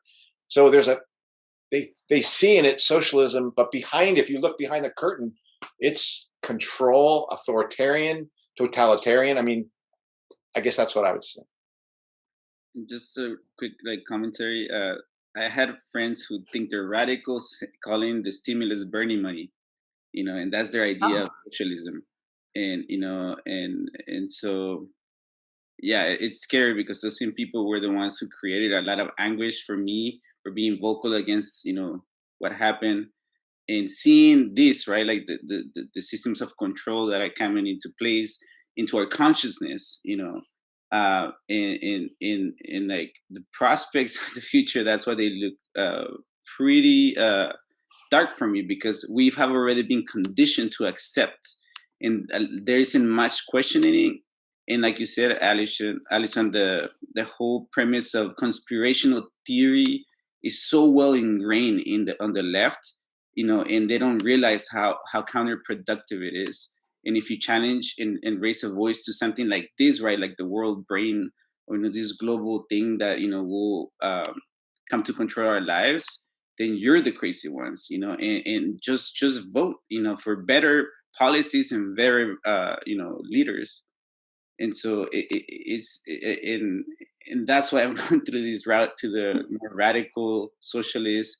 I guess I call myself a revolutionary socialist. In that sense, there is no fixing this. Yeah. There is no reforming this. If you commit to that, and there is this like phrase that I don't know where I heard it, but if you scratch a liberal long enough, you get a fascist. But I put that also on socialism, people who proclaim socialism and Marxism. And a lot of people, because they are committed to reformist things, and they actually are doing the imperial work. And so it's scary. That's a great line, Kenny. I'm just noticing the last line of the paragraph, the matter of forming an ideal map of a territory to be. It's like super imperialist, like mapping. Well, this is very dark, but yeah, there's part of me that's like, ooh, Alison, don't show this to the right wing of the medical freedom movement. But like, I don't think that this is like, I wouldn't call these people social. Like, I don't think they actually were. I mean, I don't think Oliver Reiser certainly was philosophy chair of Pitt, but he's framing a story, right? He's like, oh, we're going to have the peaceful story. It's all the world brain, only haha, it's BlackRock's Aladdin AI hedge fund computer, So can we click to the next one, Andy? I just have a couple of these that I just think were useful. So this kind of speaks, I guess, to the sacred, the material, immaterial, and and something I've been struggling with. Just where does religion fit into all of this? Because I feel like most of these faith institutions are fully corrupted, but then there are still people who have a strong internal compass and a faith practice, and that is really good. And then but at the same time, the institutions of faith are all going to be leveraged into these public-private partnership impact deals. So this in this section, they're talking about that. It says that religions that obstruct social advance must be subordinated. And I think that's very interesting in terms of like reflecting on making indigenous religion illegal, like in the United States, that so many of those cultural practices, faith practices were made illegal until like the 80s. In the culture of planetary democracy, the various authoritarian religions will be obsolete. But the religious spirit, through a renaissance of awe and reverence, will constitute a wholesome ingredient in the universal synthesis, like it's like a recipe. Fragmentation in society must give way to integration. So I think that's the integration. In the past, morality has frequently been a matter of latitude, longitude, and even altitude. In the future, we must build an international morality. And so when I read that, I sort of feel like I've always imagined religion on blockchain, that there's going to be some sort of universal book of coded law, like in smart contracts of what morality constitutes and like what society is allowed to be. And then when they're handing out the crumbs and the AI gets to decide who gets a key to the locker to get some food or whatever, like there will be some international morality built into that. But I don't know. Do you guys have any, because again, I'm sort of bringing this up. I know this is a little bit tangential to conditional cash transfer, but the religious communities, and I can foresee that especially in Latin America, will have a central role, and the US. I mean, both in the Americas, like, well, all of it really. The religious groups are going to be the ones handing the stuff out according to the international morality. They always do with religious community leaders, especially in rural communities. I think that's the religious aspect that will happen. Yeah. Fabio, I heard this conversation or this video by Fabio Vighi referencing Lacan, the psychoanalyst, and basically he said this quote that historically morality has been weaponized to control every neurotic that wants to be good. And so when I hear things framed in moral terms, I always have I actually am suspicious immediately, because obviously, there are things that, I think are kind of universal, maybe, like respecting life and, respecting vulnerable people. But by and large, when morality is brought into the picture, it's just like the framing for, the vaccine, right? Just get a vaccine, save grandma, save other people, be a good citizen, be a good person. I think it's just a slippery slope, to that we need to be watchful for. And obviously religion uses that to control people, and now we are entering. We are actually. I understand the whole pandemic through religious lenses. Scientism. Yeah. People who believe in science, but they don't. They don't practice the scientific process. Yeah, it's been like a rebirth, like renaissance, like it says, like a total rebirth for some people, and all the ritual that's been involved. But I think, the fact that so much of the CCT is being, will be and has been carried out by, institutional religious organizations, like it totally supports what you were saying earlier, Alison, about, they know that most people on the planet are inherently spiritual, and that spirituality has power. And so it makes sense that it's not just that they can exploit that, it's that they have to, because it has so much power. Yeah, and that last line that's underlined, the fragmentation in society must give way to integration. I mean, that what could for me, what is that other than you could put it on a flag for this recent COVID period, of everyone must, but it's very strange because I do feel like that has really been what they're trying to do. Everything that is on the margins that doesn't fit has to be either brought in or cast aside. And that's what they're going to call integration. And who would have, you wouldn't necessarily know it just from reading that, but that is literally the hallmark for a totalitarian, authoritarian system, to basically say you will either submit to our plan or you're out, and where you have no place. And if you are out, we are going to make your life very miserable. And that's because at the very same time, while they're saying let's all be on board, they are casting people aside using all sorts of measures. I mean, we've heard about the vaccine stuff and things like that. And if you don't get in, I think if you don't get on board with digital currency, and if you don't get on board with blockchain, there's going to be no place for you. So that's one thing. And the other thing I do think about, because while I currently, and I'm still looking through this through the lens of Marxism and believe that we are dealing with capitalism, I do know Fabio Vighi has also said, and this is interesting to me, that he's saying that the capitalists themselves are essentially trying to do a trick of moving into a kind of feudal period, a feudal age. And I had thought that the religion and the importance and the centrality of religion as a mechanism of control was a feature of a previous period, of a previous epoch. And it looks like if there's truth that capitalism can be reverted to a new kind of feudalism, it's very possible then that religion and scientism can find a whole new lease on life as a mechanism of control, in the same way that religion and the state were so bound under feudalism, as the way that it was the basis by which a king establishes authority was his connection to the church, and the sword as a that was a cross, and seen similarly. And so I don't necessarily know if capitalism is turning to feudalism, but I'm keeping an open mind. Alison, you and I don't necessarily agree on, but there's so much of what you've said that has come to pass that I think it's very important to keep an open mind and be prepared to push aside things that don't work.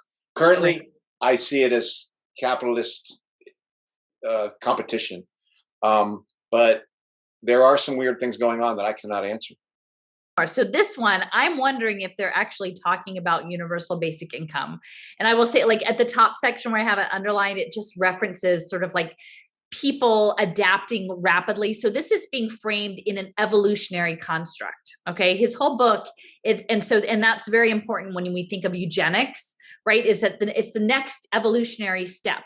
And he's saying, well, but he's more of a Lamarckian evolutionary than a Darwin, so that like people can make quicker adaptations and saying like, look how quickly we adjusted to the radio and television, right? So like viewed in this light, the telephone, radio, and television must represent some subtle structure foundation changes in the brain mind. So he's already imagining how technology changes the brain in quick and direct ways in an evolutionary construct. But then it goes on to say like, they're looking for the starry-eyed genius, right? Which is totally like not socialist, right? Waiting for the hero to save the day. And that he will be an economic genius with a plan, capital P, a world plan so simple and so workable that it will be accepted and applied as quickly and naturally as were the machines that preceded it. And then will dawn the age of ideas and the mutants will come. This is the radio eugenics he's imagining, like using radiation to make geniuses. The mutants will come not as solitary figures, but in increasing numbers to function in laboratories of thought. Now, and this is, like I said, this is not a jokey person. This is someone who's very serious and very connected in this decades of research that I think was like happening behind the spectacle of the Cold War and stuff that we were meant to be busy with. But this idea of, I mean, does that not sound like UBI to you? I mean, do you, I mean, a genius economic plan that will be so quickly applied, just like a machine. And then we will have an age of ideas. I mean, it's the story that the left tells about UBI, I think. Like, oh, we'll all be freed up to be like creative people and free time and all these things, which certainly is not going to happen on $500 or $1,000 a month for sure. But I mean, this or the discussion of machines as well. Yeah, blockchain. To be able to free up time so that you can become, as you said, creative. Well, and the presumption that the machines that came before were like somehow implemented naturally. Right? Yeah, and this quote feels much bigger than UBI to me. I mean, it feels more like I think of transhumanism when I see this, and turning people. Yeah, I don't know what to say about it. It's okay. Let's go to the next one, and then we can. Alison, can I just? Yeah. Who are the mutants in this? Like, was that like cyborg? Well, like, I, honestly, guys, from what I can tell, and I haven't read the other book, but they talk about him a lot within the context of radio eugenics, like radiation, that they are literally going to catalyze, like take measures into our own hands to hasten this evolutionary process of like transcendental universal consciousness to turn us, which literally is, if I hadn't heard of the Moonshot Project, which to me is the logical extension of this, like, oh, we are going to live as beings of light, right? I mean, it fits into the whole ascension narrative, like the constructed corporate ascension, right? Like we're going to ascend as this evolutionary new form of being, and we're all going to be unified in peace, love, and happiness on a frequency level. And so I think like that's why this has been baked into the Cold War era, because literally, and I have to say there's a woman I came in touch with who was formerly in healthcare, I think a nurse, who was seeing things go wrong like a decade ago. And she created a blog. I think it's called, like if you Google polio forever, but like looking at polio as radiation poisoning and the backstory behind the Atomic Energy Commission and the use of radioactivity.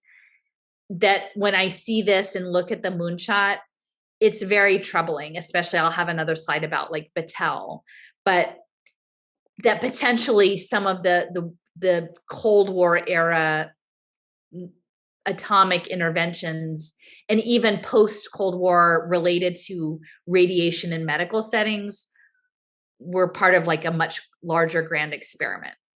that are now ending us up in the internet of bio-nano things and like precision medicine, radioactive and, the nanotechnology stuff. The crazy radioactive oatmeal from your yeah, exactly, right? Well, that's what I think. I have a slide that links to that later. But yeah, like that they were messing around, and that they knew that they were hoping to get like mutants the mutants are like the telepathic people with ESP. Like, and then we can all have ESP once we're sufficiently irradiated.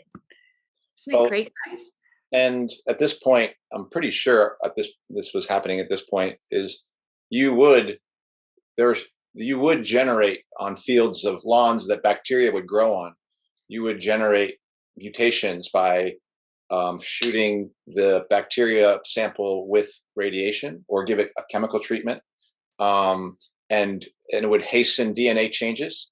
And then you take that field of bacteria and you put it on a particular lawn that bacteria should not be able to grow on. And you look for the mutants that can grow on that because there's something different about them. But you've hastened you've catalyzed the mutation creation process by hitting them with radiation. So those things were already going on, and that wasn't something that was like science fiction. Those were real things. It looks like they're just thinking of it potentially in the field of humans. Yeah. So maybe we're gonna be selected, right, at the end, because it would be the bacteria. Yeah, and like a mutant some days. And there are two parts to the experiment, right? There's the hitting of the bacteria with the mutation, but then there's the environment that bacteria should not be able to live on, that you put them onto it. Had you not hit them with the radiation, all the bacteria die. But if you hit them with the radiation and then you put them in the environmental field that bacteria should not be able to grow on, you look for the colonies that do grow after you've messed with their DNA. So that's. Oh, and Jen, like I was in touch with her before I went out to Utah, and one of the things she was looking, and it's interesting because Salk, when he was working on his polio vaccine, he was at Pitt, same place as Reiser. They were, institutions are large, but they were both in the same, geographic location. And they were talking about the gamma globulin experiments in Provo, Utah, and that how they very closely aligned with the radioactive fallout. And so I think her sense was there was some intention of, can we preemptively use some sort of protective element, like from, I think it was framed as like fallout from war, but maybe not. Maybe it was fallout from sort of some forced evolutionary mutation process. So, and there was a cadmium sulfate experiment done in poor neighborhoods in the United States where they would spray them with cadmium sulfate, which they believed would actually protect you from radiation poisoning or from radiation in some ways. Oh, wow. So that was something that's like stuff you can see on a mainstream news actually said, well, this happened in the 50s and 60s and it's a little uncomfortable to talk about, but there it was. But that was, I didn't know about that, but that was like, St. Louis? Was St. Louis one of those cities, I think? Don't remember which cities, but it was like early chemtrail kind of stuff. Yeah. All right. Well, I think this is my last quote is the next one, I think. Can we go to the next slide? Oh, there it is. Okay. So what's interesting is this guy, Hilton Rice, was working with these folks at Duke in the parapsychology lab. And he was a correspondent with Oliver Reiser, who wrote the book that I've been talking about. And they carried on a correspondence for a couple of years, like a very intense about this paranormal experiences or whatever. And it really affected Reiser. And then like one day out of the blue, I think the guy was in his mid-50s. He just got up, he just dropped dead. And everyone's like, we just can't believe that like Hilton just dropped dead today, whatever. But this was evidently like the last letter, and it's in this book. And so this is how he concludes. He says, there must be a new religion growing out of scientific revelation. Okay, so that's scientism, right? I have been thinking of a universal temple, a hookup.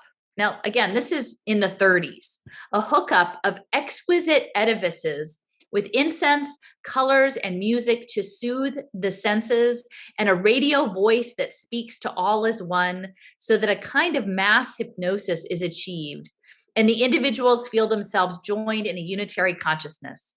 Quite a fanciful idea, isn't it? With all good wishes, cordially yours, Hilton Rice. And I'm looking at that, I'm going, That's the metaverse. Like, he wants to throw everyone into some hypnotic, scientifically programmed, mass hypnotic unification. And then, you know, later on, I'm talking about some young moon, the Moonies, like that. It's the unification church. And also Laszlo, who's one of these systems theorists who's involved in all of this, Hungarian, one of these, you know, Hungarian Martians, he's very connected to the Baha'i faith. And Baha'i is also this interfaith harmonic science and religion unity.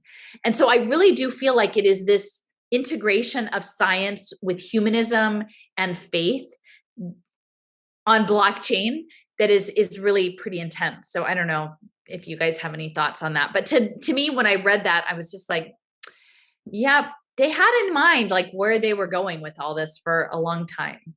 I was just thinking when it said there quickly to soothe the senses, incense, colors, and music. I was thinking of that technology that you used, like a suit in order to enter into the haptic suit. I was thinking of the Amazon like mental health box thing, you know, that they piloted or whatever. Step in here and do a meditation video, and you'll feel great about going back to your crappy assembly line. No, it definitely speaks to you know, the hubris of the Diego Rivera vision of changing the world. You know, of the idea that like we're gonna like take this existing technology and we're gonna make a better world out of it.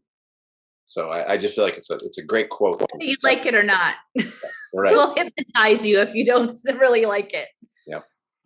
Did I space Allison? But did you say much about who this guy, not Rice, but what was it, Oliver Reiser, about who he was? And so he was a professor of philosophy at the University of Pittsburgh, and for like 40 years, like through the early 30s through the 60s.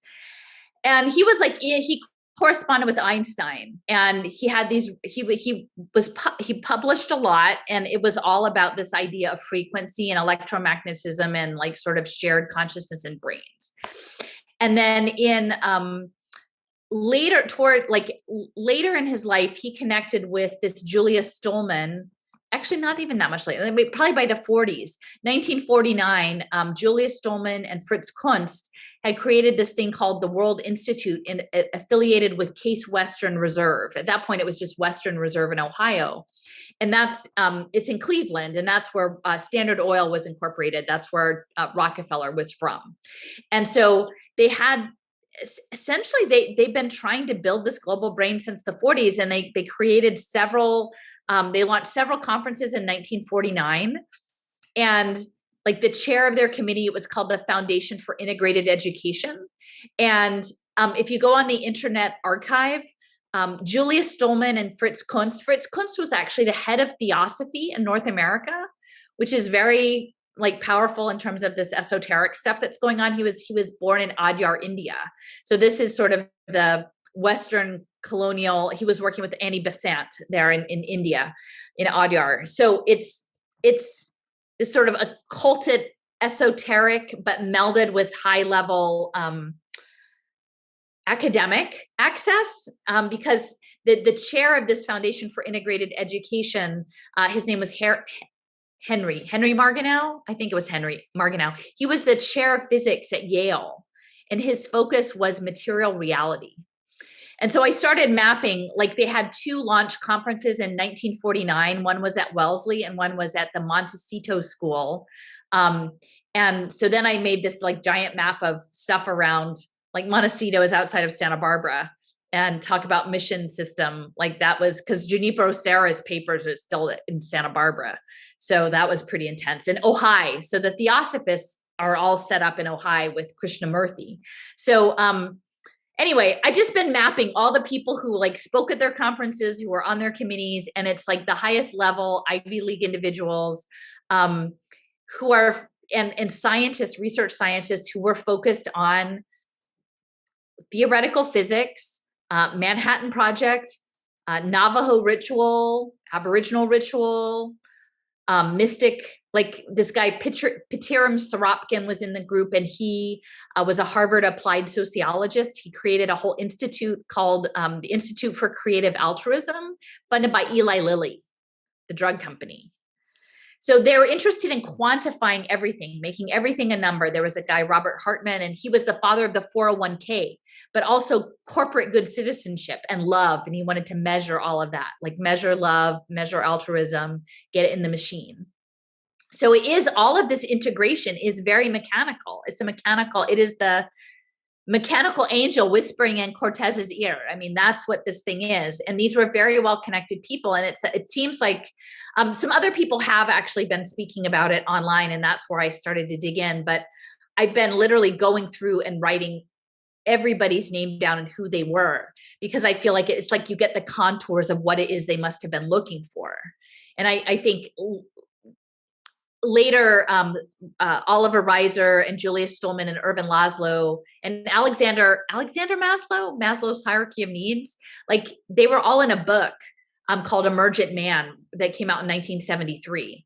So this stuff didn't go away. It just kept being emergent. And like, I think if we click through the next couple slides, I think this is the background to be like, I know this might sound crazy, but you should pay attention because these are serious people. Andy, so this is about Dr. C. Hilton Rice, who was a child psychologist in Montgomery, Alabama. So again, there's some weird stuff. He was working with Joseph Banks Rhine. That was all part of this. Rhine was in the Stolman group as well. And that was out of the Duke Parapsychology Lab. So like, you're not expecting to see 1937, like Duke University has this parapsychology lab, but it does. And they're being very scientific about the psychic research. And then we can click ahead again. So this is just some of the, Julius Stolman and Fritz Kunst had two different periodicals. One was called, Julius Stolman's, his was called Fields Within Fields Within Fields. And I think they were talking about like physics fields, but also alternate reality fields. And it ran from 1969 to 1975. It was a quarterly journal. But in 1971, he had a whole journal. They were all focused on this thing called the Unibutz, which is essentially an interplanetary kibbutz. Mm. So that's their model, was like, it's melding the 70s space travel with the idea of collectivism. And so that is a big part of it. ICUS, we've talked about that. To me, that looks like a rather esoteric symbol, like at least how do you say it? Like the snake eating its tail. This is the Mooney Project with these very high level Nobel Prize winning scientists. Here is Soropkin, the Harvard professor of applied sociology and love. And he's talking about the search for incorruptible people, that he's looking for elite young people. And he's going to create, in order to access his special academy, let's see, that they were going to have a luxurious furnished room with soft lounges, rich food, and scantily clad girls from Hollywood, and that they would have to stay in the room for 3 days and not avail themselves of food or women. And if they could do it for 3 days, then they pass and they get to join this. But he's Harvard, right? This is the Harvard guy. This is the mentality. And then this is the book Emergent Man. And Currents in Modern Thought. That's the other one. But they're on the Internet Archives. And I would really encourage people, especially the Emergent Man one, to look, because like, again, Abraham Maslow, these are high level people. And in reading that first chapter, it's very eugenicist. Like, I was not expecting that. I was expecting this to be like some nice, cozy guy who cares about people, because it's like the hierarchy of needs.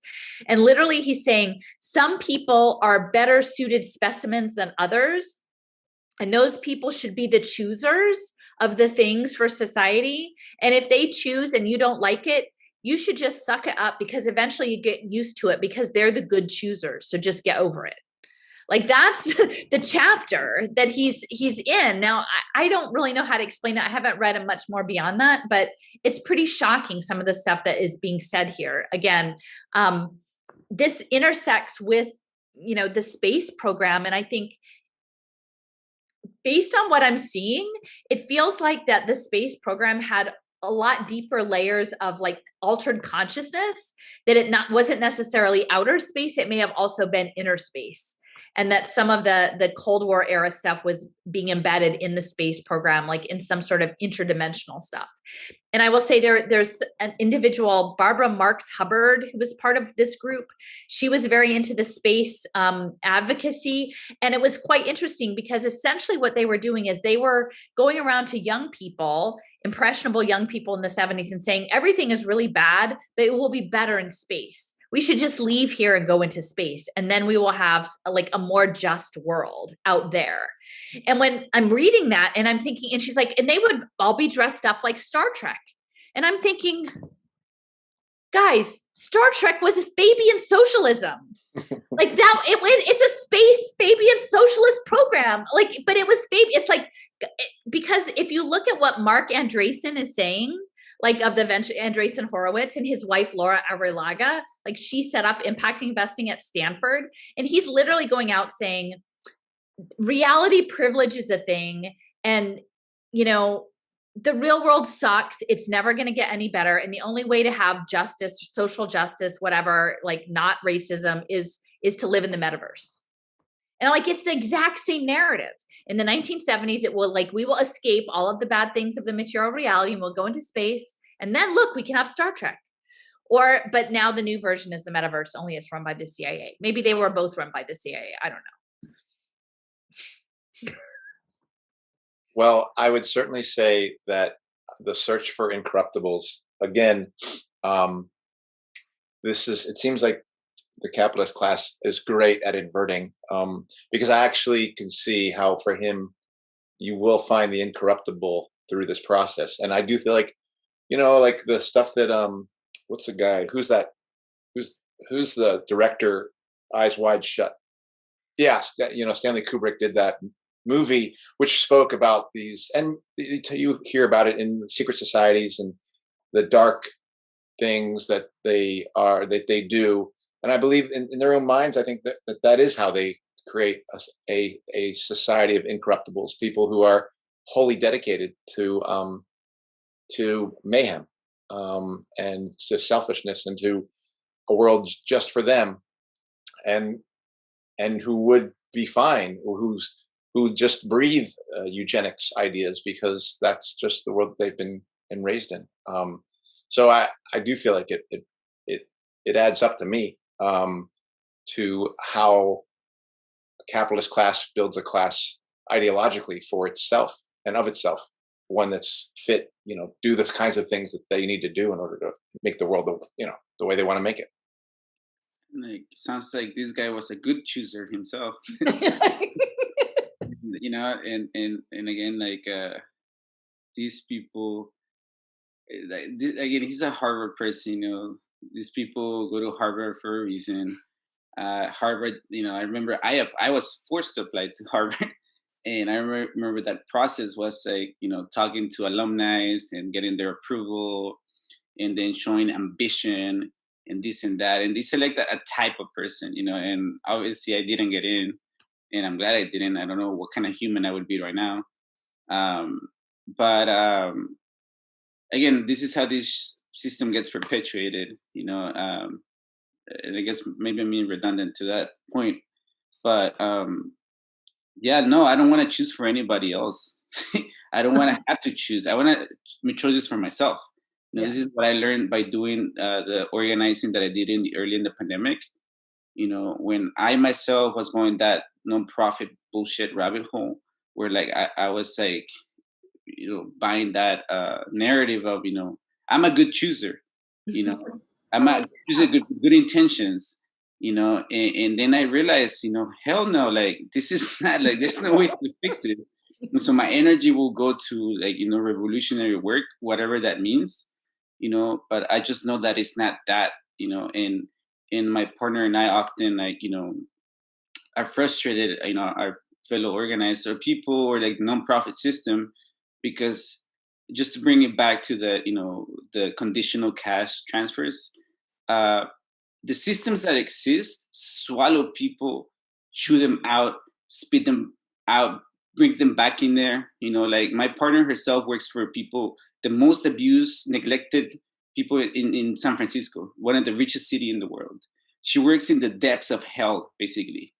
and she sees how her organization, gives people housing. She's supposed to work with people with have been trafficked, abused, women, mainly, and how the organization themselves puts them through the system and then spits them out just for numbers, again,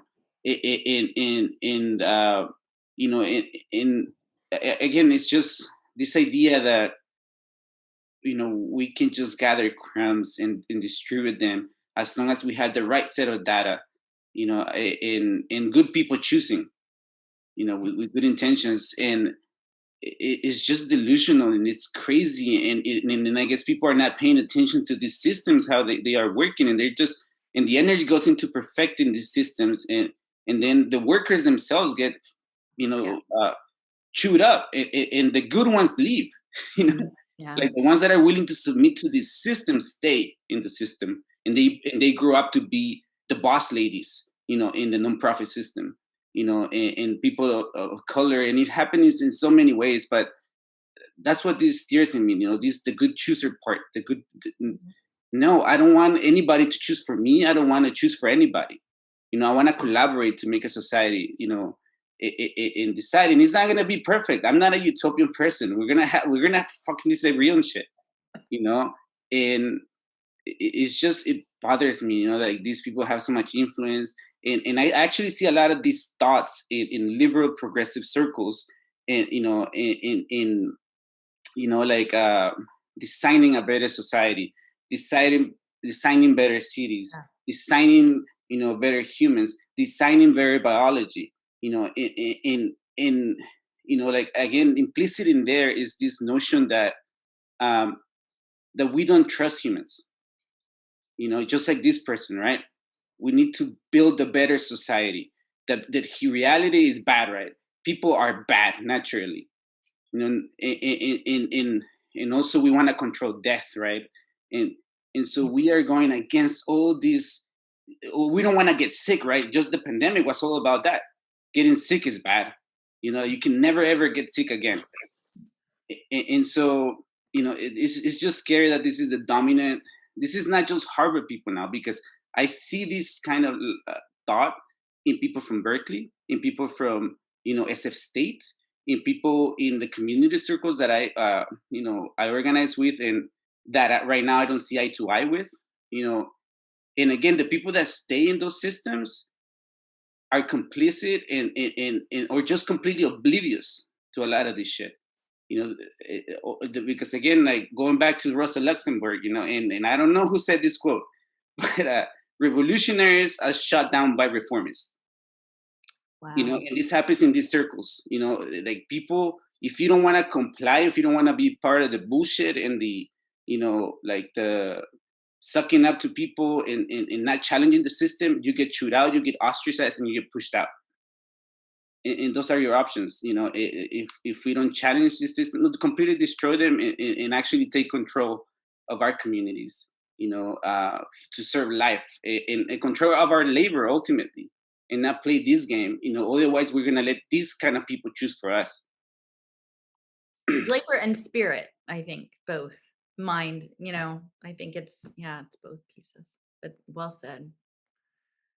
I will just say too, on the psychical thing, Sorokin's father was actually, so he was Russian, and then he came over. I think he might have been at University of Wisconsin or Minnesota, maybe University of Minnesota first, which I always mix up Wisconsin, Minnesota. It's terrible. But one of them was like actually the key eugenics university, like early on, even before Cold Spring Harbor.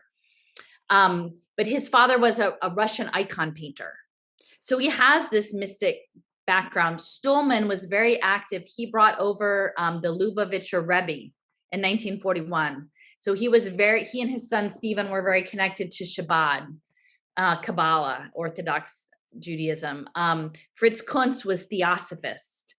So all of them have sort of this mystical through line, like beyond some of this stuff too. So that's why anyway, that informs my understanding of what they're after, I think. I don't know. You want to? Yeah. So, and this is building on the Unibuts, but just in case we thought that was only like 1973, this is a 700-page volume by Ben Goertzel and his dad, Ted, who is a former sociology professor at Rutgers. And his focus was on cyber socialism and conspiracy theory. And Ben, if you don't remember, he worked with Hansen guy he built the brain of Sophia. So he's the AI guy, and he got his PhD at Temple. But, and this is going to be but essentially they are uplifting again the kibbutz idea of this modern globalism, that we will have fair, I guess it's the automated luxury communism model, right? But like through technology and blockchain, you'll see global brain in there again, and sort of trying to navigate that with the libertarians, I guess. And so this book, and I have the link here, it's useful to look at. It's over 700 pages long. It's edited. So there's chapters from a lot of different people, but they're looking at the singularity and very much linking the blockchain, the social brain, the global brain, and sort of an engineered collectivist outlook in some matter. But it's hard to say whether you would count that as socialism or libertarianism. Like, they're trying to thread the needle, right? Like they're trying to get it on both sides. I can't quite read those quotes, but that's the gist of it. And at the end, I guess it says, with future advances in artificial intelligence, these networks will not be limited to humans, but may include intelligent computers or robots with diverse degrees of autonomy. So I think eventually we're going to get back into conditional cash transfer, but the diverse degrees of autonomy, I think that they would like to apply that to people as well. Right? Like they're talking about computers and robots, but like we're all going to have diverse degrees of autonomy programmed into our digital identity, or like at the very least, our digital twins are going to have that. So I just wanted to throw this slide in for reference. And Withering Away of the State is straight from Lenin. So there, he's just, it's like bait put before, people who are on the left, who have this notion of fighting capitalism through socialism. So yeah, I mean, this is definitely a guy he's read Lenin, probably read Marx, and the idea that he's saying, well, the kibbutz didn't work as for socialist purity, but we'll try this one, just bigger. Yeah.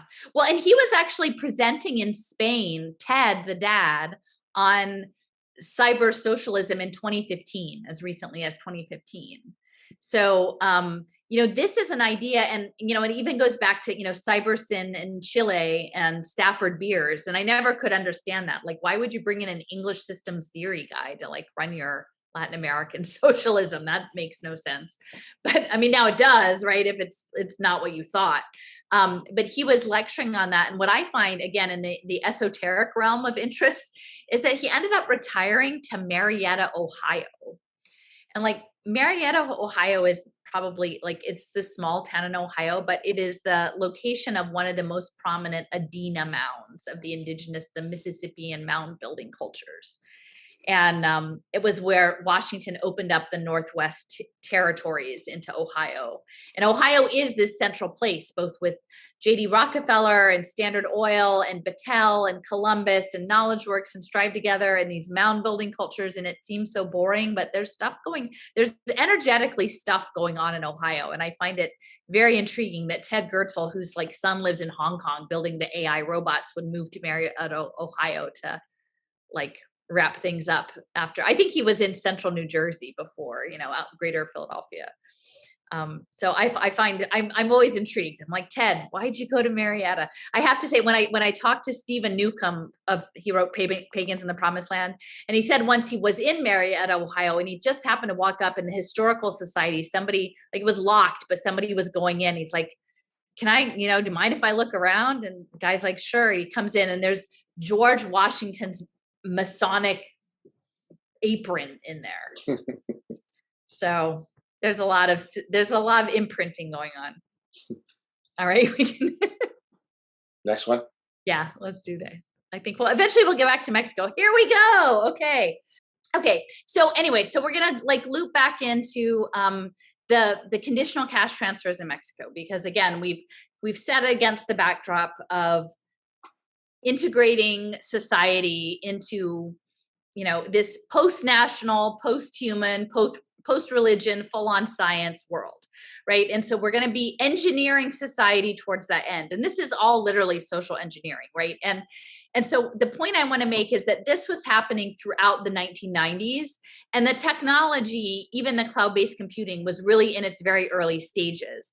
But they were getting the policy infrastructure and figuring out probably like the sociology of it, like how do you work with people, like even without the technology, so that when they got the technology in hand, like they could apply those, what they learned, apply their findings. And so this is a report that was done afterwards about sort of evidence and practice. And so all of this is, the impact investing is always evidence-based, right? It's all about evidence, because evidence is the data, and the data is, on the one hand, surveillance, it justifies, legitimates ongoing surveillance of, vulnerable populations. And then on the other hand, it creates these huge data sets for machine learning. So that's what evidence is. And it's always framed to the liberal class as like accountability, right? We just want you to be accountable to the taxpayers or to the politicians or whatever. And it sounds so good, but really it's about surveillance.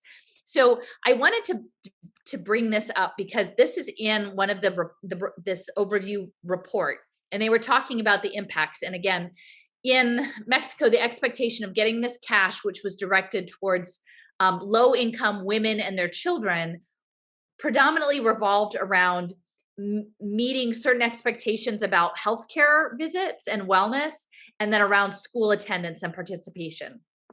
And so they were evaluating the impact on the children, because again, I think this was maybe 10 years later, they needed sort of distance to be like, oh, how did the kids turn out?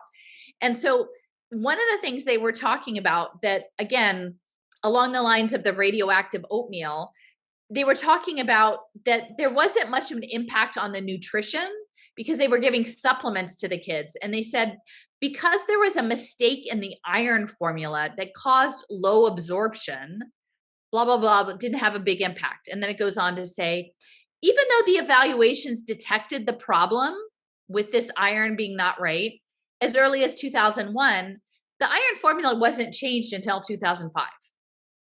Okay, so they're admitting in their own report, like they screwed up and they didn't actually do anything. They said it was partly because while they didn't have a measurable impact, they certainly posed no harm, and they were popular among beneficiaries. So they helped improve compliance with other program conditions. And so this is like how they talk about the people, like literally they're supposed to be helping, food insecure families. And this is how they're talking about them. Like, well, we're going to prescribe them something that we found out doesn't work. And for 5 years, we're just going to still give them it anyway, because we're using it to nudge them to do the stuff that we want to do. And then my underlying question then is, what was in that supplement? Like, what was actually in there? Because that's strange. Like, you don't make that kind of error for no reason. And so I'm if there's anybody out there who has thoughts on that. I know when I was on Facebook, there was this person, his name was Pete Ramon, I think, who was looking a lot at nanotechnology, and while we were looking at graphene, he was definitely saying iron was a huge piece of this. So like, I don't know if some of the like iron levels are part of making the body more acceptable to the new nanoelectronics that are coming or what have you. But I think it shows a lack of care for the people. And again, it's conditional. We're going to make you do these things that we tell you to do to get this the crumbs, as Kenny says, like to get these crumbs, you're going to have to do exactly what we do. And we're going to tell you to do stuff that doesn't work. And who knows, maybe it does actually cause harm. But we don't care because we're using it to make you do what we want you to do. But I couldn't help but thinking about birth control pills with the iron placebo that I assume still goes on. But for years, like I remember being told, like, take the placebo pill. It does nothing. But sometimes it contains a little extra iron, which you maybe need, even though there's very little scientific evidence for that. But it exactly, like, not in this context, but in a different context, right? Like it helps improve compliance taking the other pills for the other 3 weeks. So you just do it. And I mean, I did it for years. Yeah. Like you just take this pill, even knowing consciously. I mean, these guys didn't know it, but you do. Like it just. Wow, you just get conditioned. Yeah. Wow, I had never thought about that. Yeah, and it just, again, this word compliance, it's been coming up a lot, right? And again, when put up against health, what was really the point here? Was it a health outcome or was it compliance? And they kind of are admitting that, like, once again, is it a health outcome that you have to get a vax, or is it compliance? Over and over again, the get the ultrasound. Yeah, the compliance continues to come up as the actual real point of the thing that is being pushed on people. Okay, so this is again focusing. I think Eduardo, did you mention about like in utero, like pregnancy, like they're really tracking children from like the antenatal care, and this is where it gets complicated because on the one hand, you want to advocate for women to have access to quality healthcare, and on the other hand, many people in the healthcare system space, especially around like pregnancy and childbirth, like there's a range of approaches, right? Medicalized versus lesser medicalized around, women giving birth to babies. And so they want to control all of that. And in fact, like the first baby born on blockchain was in Tanzania in 2018, and they were tracking all of the prenatal compliance on blockchain. That was a central part of it. And so as part of this, and this is connected to the United Nations Sustainable Development Goal 3, which is health, everything is getting connected to individual communication technology, ICT technology. So they're going to nudge pregnant women in health behaviors. And they were doing this in Africa through with the World Bank, these programs where they were sending text messages with all of this information, but really it was about the nudging and the compliant behavior. Like, did you respond? Did you acknowledge? And the companies that were pushing out the educational materials, they were actually out of the Bay Area, and I can't remember the name, but in this, they're talking about in Progressa, an evidence-based policy. So that's code word for impact investing. And they are going to have a digital suite of tools to go along with their regular health check. So this is later on in the process, but it's connected with UNICEF. And again, what happens when you're getting push notifications about your pregnancy, some of which might be linked to global pharmaceutical companies or, big pharma, big medical, maybe is not around necessarily like your approach to child raising or your approach to childbirth. But you're going to be judged, or your access to healthcare or food is going to be conditional on responding the right way. So if you go to the next image that has like a picture of the women, so you can see, so it's like, there are issues possibly with radiation, right? And so you're like, hey moms, everything you need is right here on this radiation tracking device. Like, make sure you hold it all times, like maybe really close to your, unborn child. Wouldn't that be smart? Because we're going to tell you exactly what to do, to be a good mom. And it's ridiculous. Only if you understand the motivations behind it from a global finance standpoint and from the global brain standpoint, there's a logic to it, but it's not about good health outcomes. It's about the compliance ritual. So, but hey, the messages are sent for free, and if you don't have a phone, we'll give you one because everybody needs to have their global brain attachment. So. Yeah. And Jessica, I'm sure you have something to say, because this, for me, I'm just thinking of the person from the Luminaries that was talking about how her whole way of coming to a consciousness about many ways, her consciousness around how unfree she was in society and how we need to make ourselves free through building Luminary Village was in the process of becoming a mother and the experience of being forced by the Western medical system. They said it was about making her making her kid healthier, but that's not her experience. That it was really about her experience was about control. So I don't even think, Alison, you have to even think it's that complicated. I suspect, and I actually do think we need to do a panel on mothers and that people's experience in the Western medicine, to speak about how it has nothing to do with health. Yeah, I mean, it's like one of the most surveilled, monitored, tracked, like data heavy medical scenarios, you know, for a lot of women, is the whole process pre and post pregnancy. Also can't help but laugh that Allison said push notifications for pregnant women. Yeah, right. That was unintended, but I was like,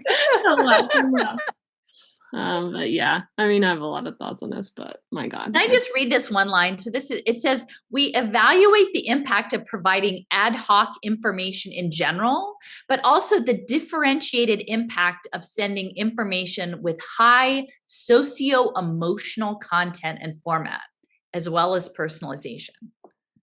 What does that even mean? Like, no offense, but as if like hormonal women don't already like have navigating enough crap that you have these apps that are sending like targeted, like provocative social emotional messaging to you. I don't know what that means. It just like the language that is used in this shit is not. This is not written for the people they're trying to quote unquote help. You know, it sounds like they're writing, you know, for their investors. You know, for an investor class. It's just. They're not expecting these women to find this webpage. No. Exactly. You know, and again, it reminds me too of my partner's job. The website is fucking a lie, basically. It's targeting other people. It's not targeting the people that they're trying to help. You know, so obviously it's a marketing ploy, and you know, dressing things in beautiful, adorned language that really just sounds like and in this case, I think they're appealing to the investors, which are the donor class. Yeah. You know?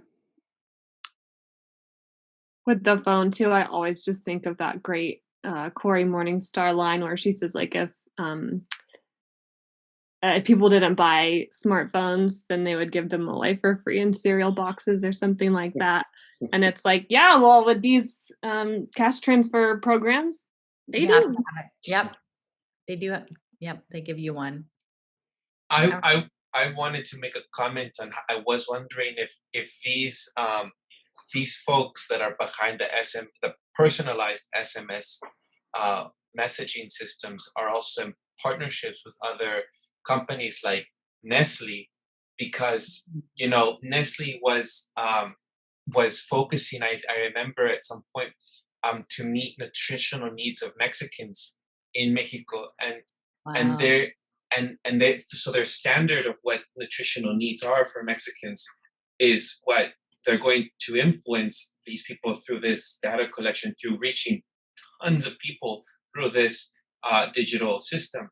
And not only that, I know that, I mean, what I'm afraid of is that this way of transmitting information that is personalized and that is controlled, watching these women sit there and being, you know, directly, not through just propaganda, through advertisements, but rather through direct messaging of their phones.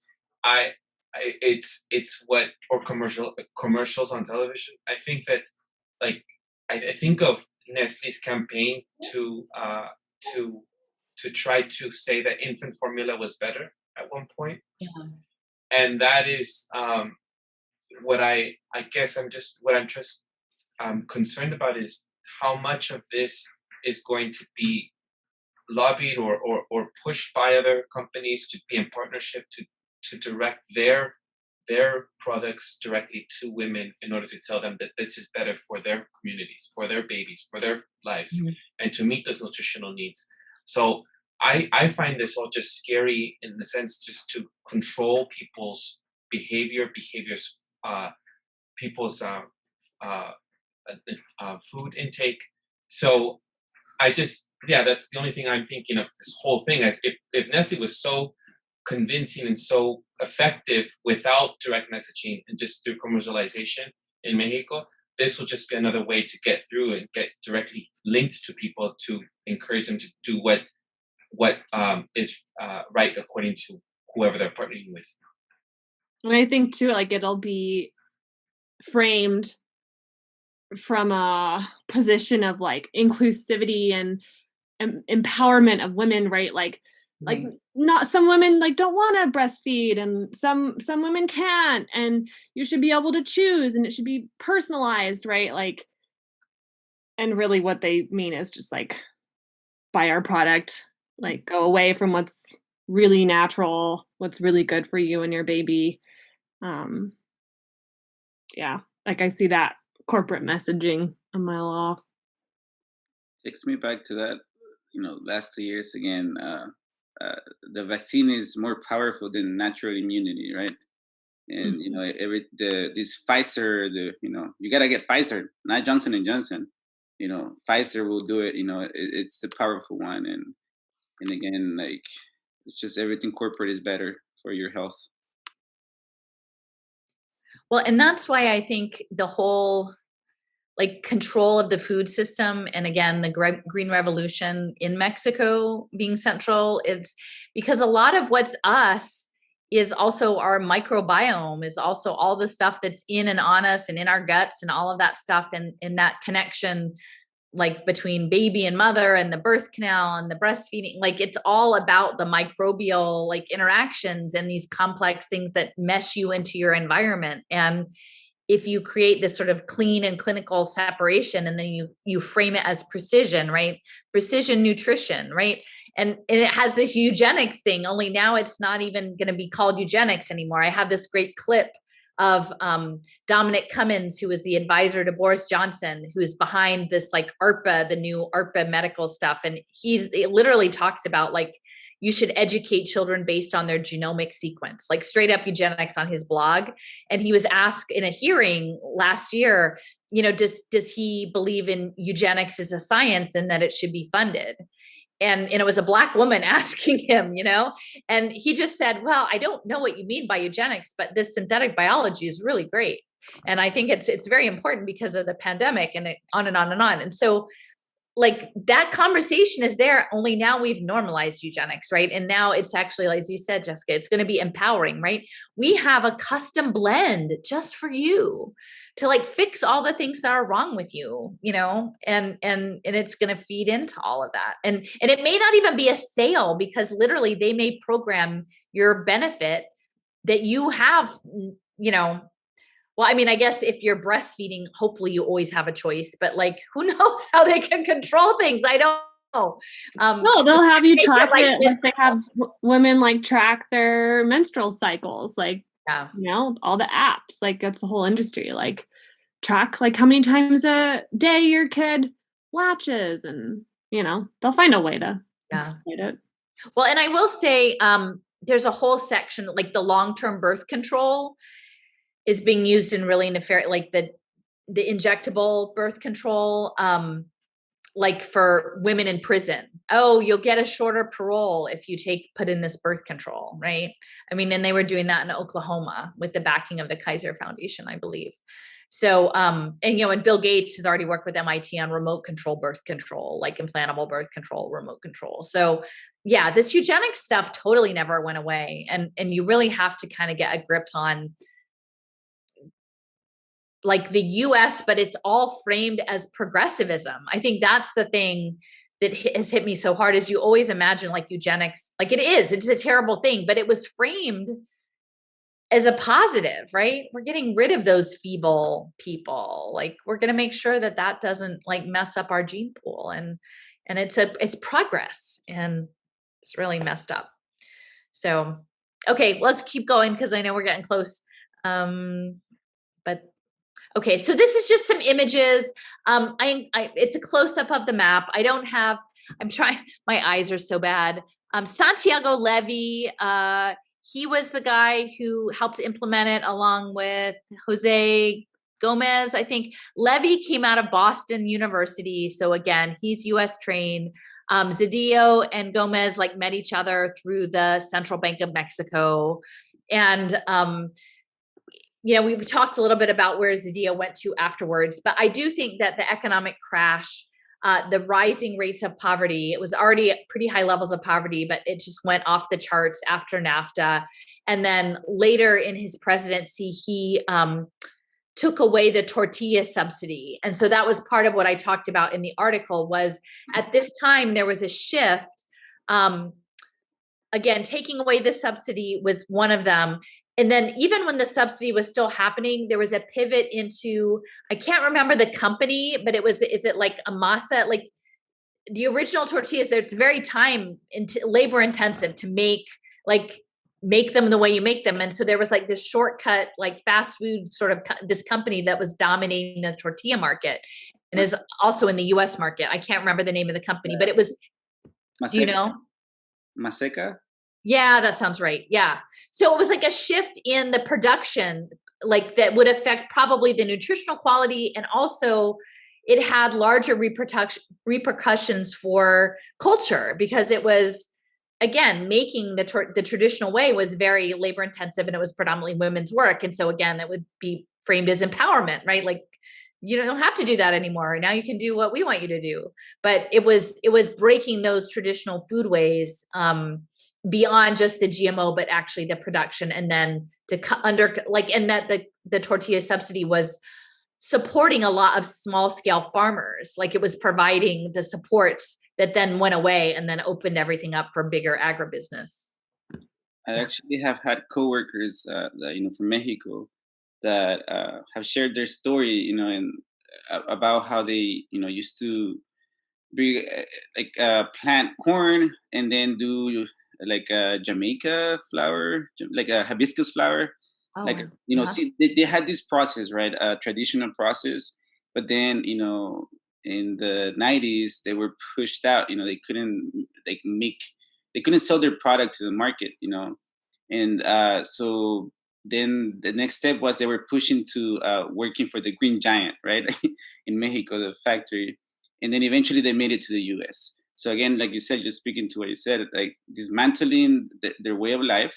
Not to say that it was perfect, or I'm not going to idealize it. There were struggles, coming with that. But the people who implemented these policies knew what was going to happen. And so the story of a lot of Mexicans who came, in that Clinton and the walls and all this stuff, is similar. I've heard this story with different people, people from Yucatan who used to farm honey, through the ejido system, which is like a communal property situation. But even that was upset, through these market reforms, that really gave power to big corporations and disrupted the food network, I guess, that existed previously. And so now what you have is people working in factories, and and they cross to the US, whatever. And now you have another wave of people coming from Central America, because there is another project going on in Central America of dismantling, and corporatizing and manufacturing things down there. And so again, this is the story over and over that I know personally of people who are working, in this country, undocumented. And I would just say too, on the food side, is that within that microbiome, it actually affects brain function, like your gut function affects, like, and also through the vagus nerve. So if you can start controlling people's, and that in terms of quality of food generally, but now they're going to flip it, and like DuPont is getting into the microbiome space, these commercial food productions, like they're looking at managing your gut health for brain health, because there is this very direct connection. And that's scary. Like when you think about, again, babies too, because they're small, like the amount of food, like it's pretty intense. And now they've got all of these, like, imagine the chemicals that I grew up on were one thing, but now they've got all of these new like hybrid things and synthetic biology things. We don't even know, like, I don't have no trust in the government or the FDA that any of this is adequately monitored. So I think it's like every woman in America has Teflon in her breast milk. Yeah. And personally, in the US, it's incredible how many people have allergies. You know, like I grew up in the global South, exposed to things and dirt and all this stuff. But like everyone that I work with, not to say that I haven't been exposed as an adult, but my childhood and my mother, for example, my mother grew up under poverty. She didn't consume a lot of like processed products. Like they even went to like harvest wild beans in occasions. But she's 67 and she's the healthiest out of all people, you know, around her. There's people who have pockets of medicine, and my mom doesn't know what that is. She, at the worst, she'll take Advil. But my mother is very healthy because she wasn't exposed to all these toxins and these, you know, diets that are from processed foods. Okay, and these are just sort of an assortment, but this is sort of a all of the people at Penn and University of Chicago and Yale and the Inter-American Development Bank that were studying this project, right? So you've got the incubator, and then you have all of the people who are like the academics who are making their money on writing the studies. You've got the Berkeley folks or whatever. And then on the left side is essentially like early systems of trying to figure out about how to deliver the payment systems. Because as we know, like, what's coming with this programmable money and the central bank digital currency is that like they're very concerned about the unbanked because the unbanked are the less controllable. Like people who are in the informal economy and doing their own thing are not nearly as watchable as the people who are controlled on these payment systems. So, I mean, you guys might be able to say, I can't remember exactly, but there were like getting to banks or getting to the places that would provide your disbursement. Is it Disconsa? Like there was a certain grocery store that things could be used at. It was like a very controlled system. And ultimately they started to work with the credit card companies and these, is it Bonsefi? Like different, like how to get the money into the hands of people and like what requirements they were going to ask for, the know your customer. And, you know, one of the things that I thought was really interesting that I found out last week was that Cornell University, Ezra Cornell, he actually, his fortune was in Western Union and Telegraph. And then Cornell Technion, the New York campus, that's the home of Commons Pass, which is the biometric passports and the digital currency systems. And so if you think about like global networked payment systems, like that literally the guy who created the university that was the technical innovator that then like a century later birthed helped birth like biometric passports tied to money. It's like we're in this crazy time loop. Like that's where I keep thinking sometimes, like the fields within fields within fields, like are there like what time frame are we on? And are we in a repeat pattern? Like how do we get out of this stuff? But anyway, they were working out the payment stuff. And that was another key role that Mexico played with like, how can we toy around and get the unbanked manageable through the financial system? And that was a key piece. So, and then at the very bottom, I will mention there's Arturo Rosenbluth there in the blue circle. He was a collaborator with Norbert Wiener, actually. So he was Mexican, but I think I'm trying to remember like his father was Hungarian and his mother might have been American. And he was trained in Europe and then went to Harvard and then met up with Norbert Wiener at the Macy conferences about like programming the animal and the machine and the cybernetics. And because he was Jewish, he couldn't stay in the, like he couldn't find an academic position and he had to come back to Mexico. But then he became a conduit for a lot of money, like US money for scientific research into Mexico. And he was a cardiologist. And so again, you're talking about programming the man and the machine, and Wiener is the mathematician. But Rosenbluth, his thing was cardiology, the heart. And we know that that's what the global brain people want. It's like the heart-mind synthesis. So there's something I think that's very interesting about like, what is Rosenbluth's role, not only in terms of funneling US scientific research money into Mexico, like throughout his career and being that anchor point, but then like, what kind of work were they really doing around like like beyond the generalities of what we know, like, you know, heart disease or whatever about the heart, because I think that there's something, I think that the people in the know understand that there is something very special about the frequencies and stuff that are emitted through the bioelectrical fields. So I don't know exactly what they were doing, but that's that image. And we got Jim Heckman up there from University of Chicago. He's out to take over the children of the world, literally. And I was just doing some mock-ups today about him in China. So yeah, Mexico isn't. So we can scoot just ahead. A quick comment on the informal economy. In Mexico, 63% of the people rely on cash instead of bank accounts. So it's a very large population. Of course, it's a very, people, there have been systems trying to set up people with bank accounts to try and track. How much of that, Eduardo, is by choice, and how much of, do you have a sense, are there lots of people that would want that, to be banked if they could be banked? Or I think a lot of people are skeptical of banks. People are very skeptical of politicians as well. But I think it's just to access. It's just not. I think most people would like to get hooked up because that's what they're sold, that to get developed or to get better this is the route to that. But I just think Mexico just relies on an informal economy that is just that holds the nation. It's just so. I mean, Kenny can speak to it too. It happens in Latin America, just everywhere. I'm not sure about the percentages in other places. I think I also read a book a while back that says 2/3 of the world economy happens in the informal economy. So it's a lot of money to be made.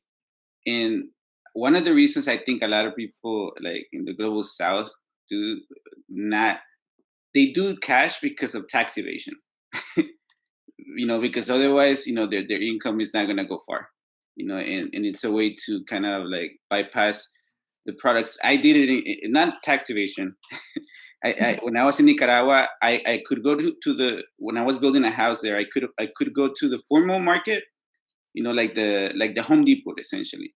Yeah. I could go to the informal market where it was basically 1/3 less, lower cost. So we do that out of necessity, I guess, and because it's cheaper than going through Home Depot, and so most of the world works that way. And people survive, and a lot of people make a lot of money too. It's also not everyone's struggling, but it's just so interesting that they're pushing to bring those people into the formal markets because it's an opportunity. And it's massive. It's massive. It's not a small thing. I think that would mean tons of money, if you are providing credits or whatever, banking services to people who have cell phones, right? And it's a huge business opportunity. And I think banks, I'm not surprised people in finance are salivating at that idea. And obviously, but in order to be part of the banking system and use the credit system, which is about trust, right? Who you can trust, your credit score. And you have to know who these people are and be able to track them and get to them or punish them if they're not good customers in the system of credit. And so that is the incentive behind, I think, connecting everyone in the informal economy to formal finance systems. Especially with phones now. Anyhow. Yeah. No, well, there's quite a interesting clip that I found, and I don't even know why this exists online, of Roger Molina, who is Frank Molina's son. He's actually, he was in charge of the NASA Berkeley ultraviolet satellite program for 30 years or something. But his dad, Frank Molina, was at a jet propulsion lab and helped start up UNESCO. And he's married to Christine Maxwell, Ghislaine Maxwell's sister. And so there's this recorded phone call, and they're both at UT Dallas. And so between them, they're together in a room, and his brother, who is actually a global financier of water development for the World Bank or something like that. So they're having a it's a half-hour family phone call that's recorded and on Zoom. And I don't even understand how this phone call happened or why it was recorded or why it's there's only one other video on this channel. And I don't understand, there's so many things about it, but in it, they're talking about water and they're talking about payment systems. And it's mostly about Africa because the brother was working in Africa, and he's like, we're having the hardest time getting the water infrastructure there because people aren't used to paying for anything, right? But he's like, once we got them on phone plans, then they understood the idea of a monthly bill. And so like, then we could get them hooked in because they had the phone, and then we could hook them into the water. And then it was quite fascinating because even at that point, they said we would get the wells put in, but the women, while they might wash their clothes in the well water, they wanted to drink the pond water because it actually tasted like something, like it was their water. They didn't want to drink the well water because it didn't taste right, but their water tasted, and they were making fun of them as like primitives, right? And I'm like, no, man, that's not it. But anyway, it was an interesting discussion to me for them to identify that the phone plan was the hook into all of the other down the line payment systems. They said, other than people either paying for a medical bill or school tuition, like they just didn't normally have bills, and that was the gateway. And then that, like, just, I don't want to make it long, but telecommunications, the Carlos Slim out of Mexico, right? He's also like he was the richest person of the world at one point. He has a massive control of Latin America, all of Latin America's telecommunications. Like that's basically Comcast, AT&T, all bundled together. So them and Movistar out of Spain, they're the dominant, in Tigo, they're like the dominant telecommunications companies. And basically, it's very cheap to have phones in Latin America. It's extremely cheap. Like, you can change numbers randomly. And if you don't, they made it so that, like, say if you don't have enough money for the month, or pay as you go, basically. Like basically all the plans are pay as you go. So they're definitely hooking a lot of people up to the, to these systems and making it so accessible. And obviously it's now, in retrospect, I'm like, oh, this makes sense. How are you going to build the metaverse if you don't have a phone? Yeah. And now everyone's hooked. Everyone has Facebook. They're more technologically savvy than I am. They know WhatsApp. They know Instagram. They know how to hack American phones that are locked. And you can access the Apple Store, all the applications for free in Latin America. They know how to do that. That's great. Okay, so this is just talking. So this was when I wrote it in January. So they were just talking about like working with MasterCard and getting the QR codes and digital payments with near field communication to transact to get these payments systems with the central banking. So this was just in like last year in 2021. And then if we click forward to the next, I think this might be our last slide. And this basically says how Mexico's central bank plans to move payments to digital. Digital, yeah. So they're last year they were planning to go digital, and then I think this next one, oh, sorry, I lied. Here's a map. This is just another map from actually early in the pandemic. There was a hearing about inclusive banking and getting that money out, getting those crumbs out, and how they would be distributed. And they were looking at the digital wallet. So this is well before anybody was really talking about central bank digital currency, like in most of the media. But I was making this map, and what I had found was this Digital Dollar Foundation. One of the partners was Accenture. And so these global accounting firms are really significant in the metaverse impact investing space. KPMG, Deloitte, Accenture, and they've been working on smart card payments and linking them to impact investing for quite some time. So on the map, on the one side, there's a woman, Louise James, who was presenting on responsible digital transformation for social impact. And then over here, there's a guy, his name is Gary Glickman. He was working on smart cards, social impact bonds, and pay for success. And I think at one point, Glickman was connected to something called Maximus, which is one of the largest like health and human service technology providers, like doing all sorts of government contracting. So, there is this very direct link between the health and human services, where the bridge in the digital payment system is between the impact space and the programmable money space.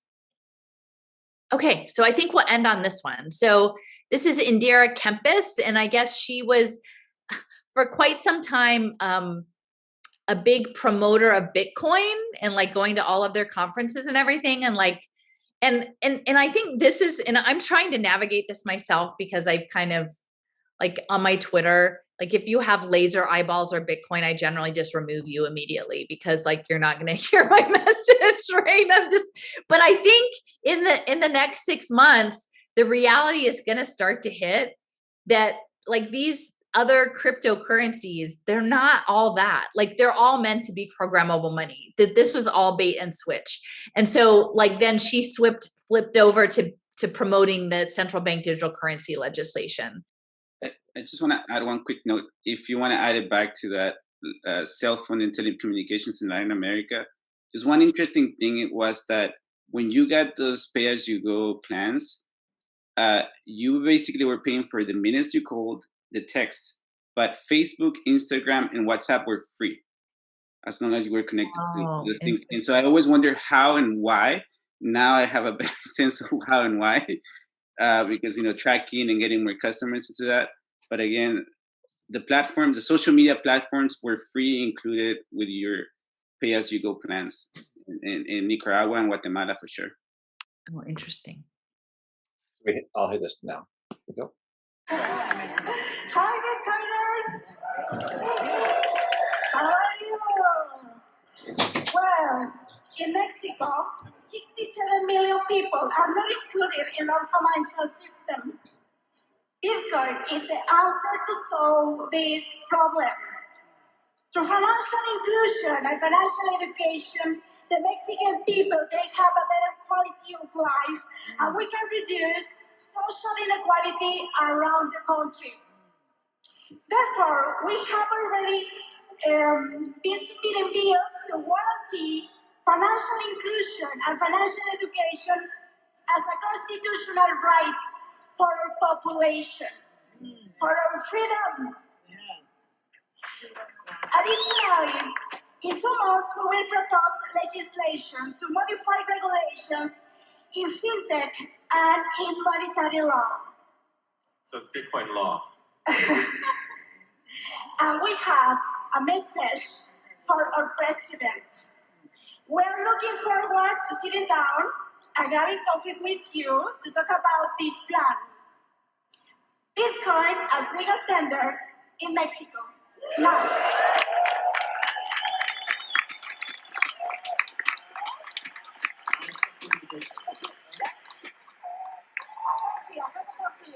Thank you so much, Samson, for being with us in this journey.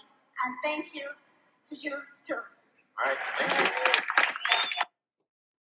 A constitutional right to financial education. In El Salvador too, it was a law that Bitcoin was also accepted as legal tender. It was sold as a solution, same things. Yeah. Well, I mean, it's a recolonization, but it's being framed as, I mean, I don't know how people feel about it down there. I mean, up here, the Westerners imagine that it's liberation. But I mean, the other thing that's interesting is if you look up, there's actually a number of articles where they talk about Bitcoin as a new kind of organism. Like, is this networked organism that it's like literally its own being? Like, and to me, it feels within the context of this emergent global organism that they have been talking about for so long. It's quite interesting. And I will say, we were at this Mormon Transhumanist Association conference last month in Provo, Utah, and I was really surprised. One of the speakers, his name is Scott Stornetta, and he's a Stanford grad. And he was one of the speakers there. And he said he and his partner actually developed the first encrypted distributed ledger before any of the Satoshi Nakamoto stuff. Like he and his partners were working for Bell Labs. And it was quite interesting to watch because when he presented, he was one of the last speakers. And he said, I didn't know that I was going to get to talk here, but I'm really excited because I do get called on to speak because he's kind of like the underdog of the blockchain stuff. But I'm so glad to be here because I can talk about the work that I've done in the context of my faith. And so essentially he talked about the fact that the trusted third party would be the world, like the world would be a witness to all these transactions. But it was said from sort of a spiritual standpoint. He talks about literally coming to this realization in a Friendly's restaurant in northern New Jersey, like the world will be a witness. And, I do feel that interests connected to the Church of Jesus Christ of Latter-day Saints are very interconnected to this, into state intelligence, into the digital identity space, and into the faith-based, quote unquote, charity space that's going to be on blockchain. And we'll talk about that a little bit more later. But just in closing, I'm interested in the next few months as this starts to shake out, like if the people who are really pushing crypto will start to understand what the game actually was. And I don't know. How do you end on that? The folks on crypto seem to be very imaginative that this is the future, to help and support under-resourced communities. I just saw something someone sent me on YouTube where maybe I'll share it to you privately, Alison, because right now we're going to take too much time for it, but it's about supporting, people in impoverished states. So I don't know. They're very imaginative about this stuff. I'll look for my outro. Yeah, and I just would say, one of the regular themes from talking about identity politics and U.S. imperialism, or just imperialism in general, has been the notion of, plucking that person who represents that oppressed group out, and how Western capitalists, or how really any imperialists have done this, pluck them out, put them in front of people, and then have them speak words. And use them as mouthpieces for, again, an imperial project, a colonial project, a justification, or a way of selling people's own imprisonment. It's the same thing over and over and over again. And the fact that the woman's dress was like very colorful, it wasn't like a business suit. It was, hey, I'm one of you, and I'm bringing this thing that's going to help liberate you, to people who have been imprisoned. She's speaking for the people who put them in the prison and saying, here they come to liberate you. And it's, oh boy, I don't know. It's a little, I don't know, defeating to see it over and over again, done time and time again. And I really do hope that that narrative around blockchain being the way out, just kind of, that the people who actually have been looking into this digital stuff wake up and say that is just not an avenue to go. This is probably our end, so I don't know if you guys, I know it wasn't as much conditional cash transfer as we started, but it'll get more specific later. I hope it was interesting. I don't know. It was. I took notes, actually. So. It sounds like a scattered conversation, but it's not. It takes us to these rabbit holes for a reason. Because it's not as, these issues aren't as simple, and that's why it's hard to understand for some people, right? It's taken me a while, and in every conversation that I have with you, Alison, I find new implications of things that I hadn't noticed. For example, that cell phone thing. And I'm like, now it makes sense. At the time, I was like, why is it free to access so much data on Facebook, WhatsApp, Instagram? Oh, they're data collecting. People and so again, I just enjoy conversations. And there's a lot to think about. And again, it doesn't sound like a linear conversation, but it all relates in my brain, at least. And I hope it relates to people. And because we do have to connect dots. We always, I think, bring this up in order to understand what their intentions are, to see what their intentions are, and maybe find solutions, I guess, but or ways to get together or resist that individually, but hopefully collectively, because we've talked about that. It's exhausting to do this by yourself or, by ourselves. And so, thank you for sharing again. And it was helpful to me. And I appreciate it. Good. And so where does this set us up for next week, Alison? What do you think? Okay, so so the second half, so the first half is essentially sort of framing the control mechanism and like the cybernetic control mechanism of the global brain and controlling one's money and how those transactions will be managed and reflected into the global brain. And then, so the second half will be a little bit more nuts and bolts about conditional cash transfer, but I think I start off, I wanted to touch a little bit more directly on the Fabian socialism stuff and the eugenics movement, because we got a little bit of ahead of ourselves in the conversation, but I do think that it is that intersection of sort of upper class paternalism, masquerading as collective care, sort of, you know, like settlement houses that's being woven into the impact space with the telecommunications. So that's, you know, again, Mexico being a test bed,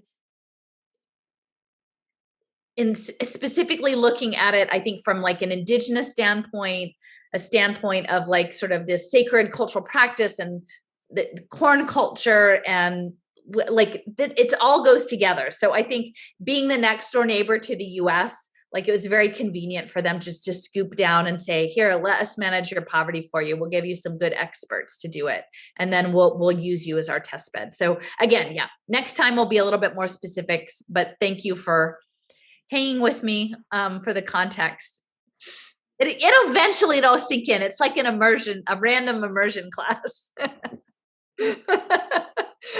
I'm not trained as a teacher, y'all. You guys know better than me. I'm I think just people picking it up as I go along. can pick out what is most meaningful to them, but nevertheless, there's a lot of details that are gonna kind of resonate for me, particularly that some of those things from the book.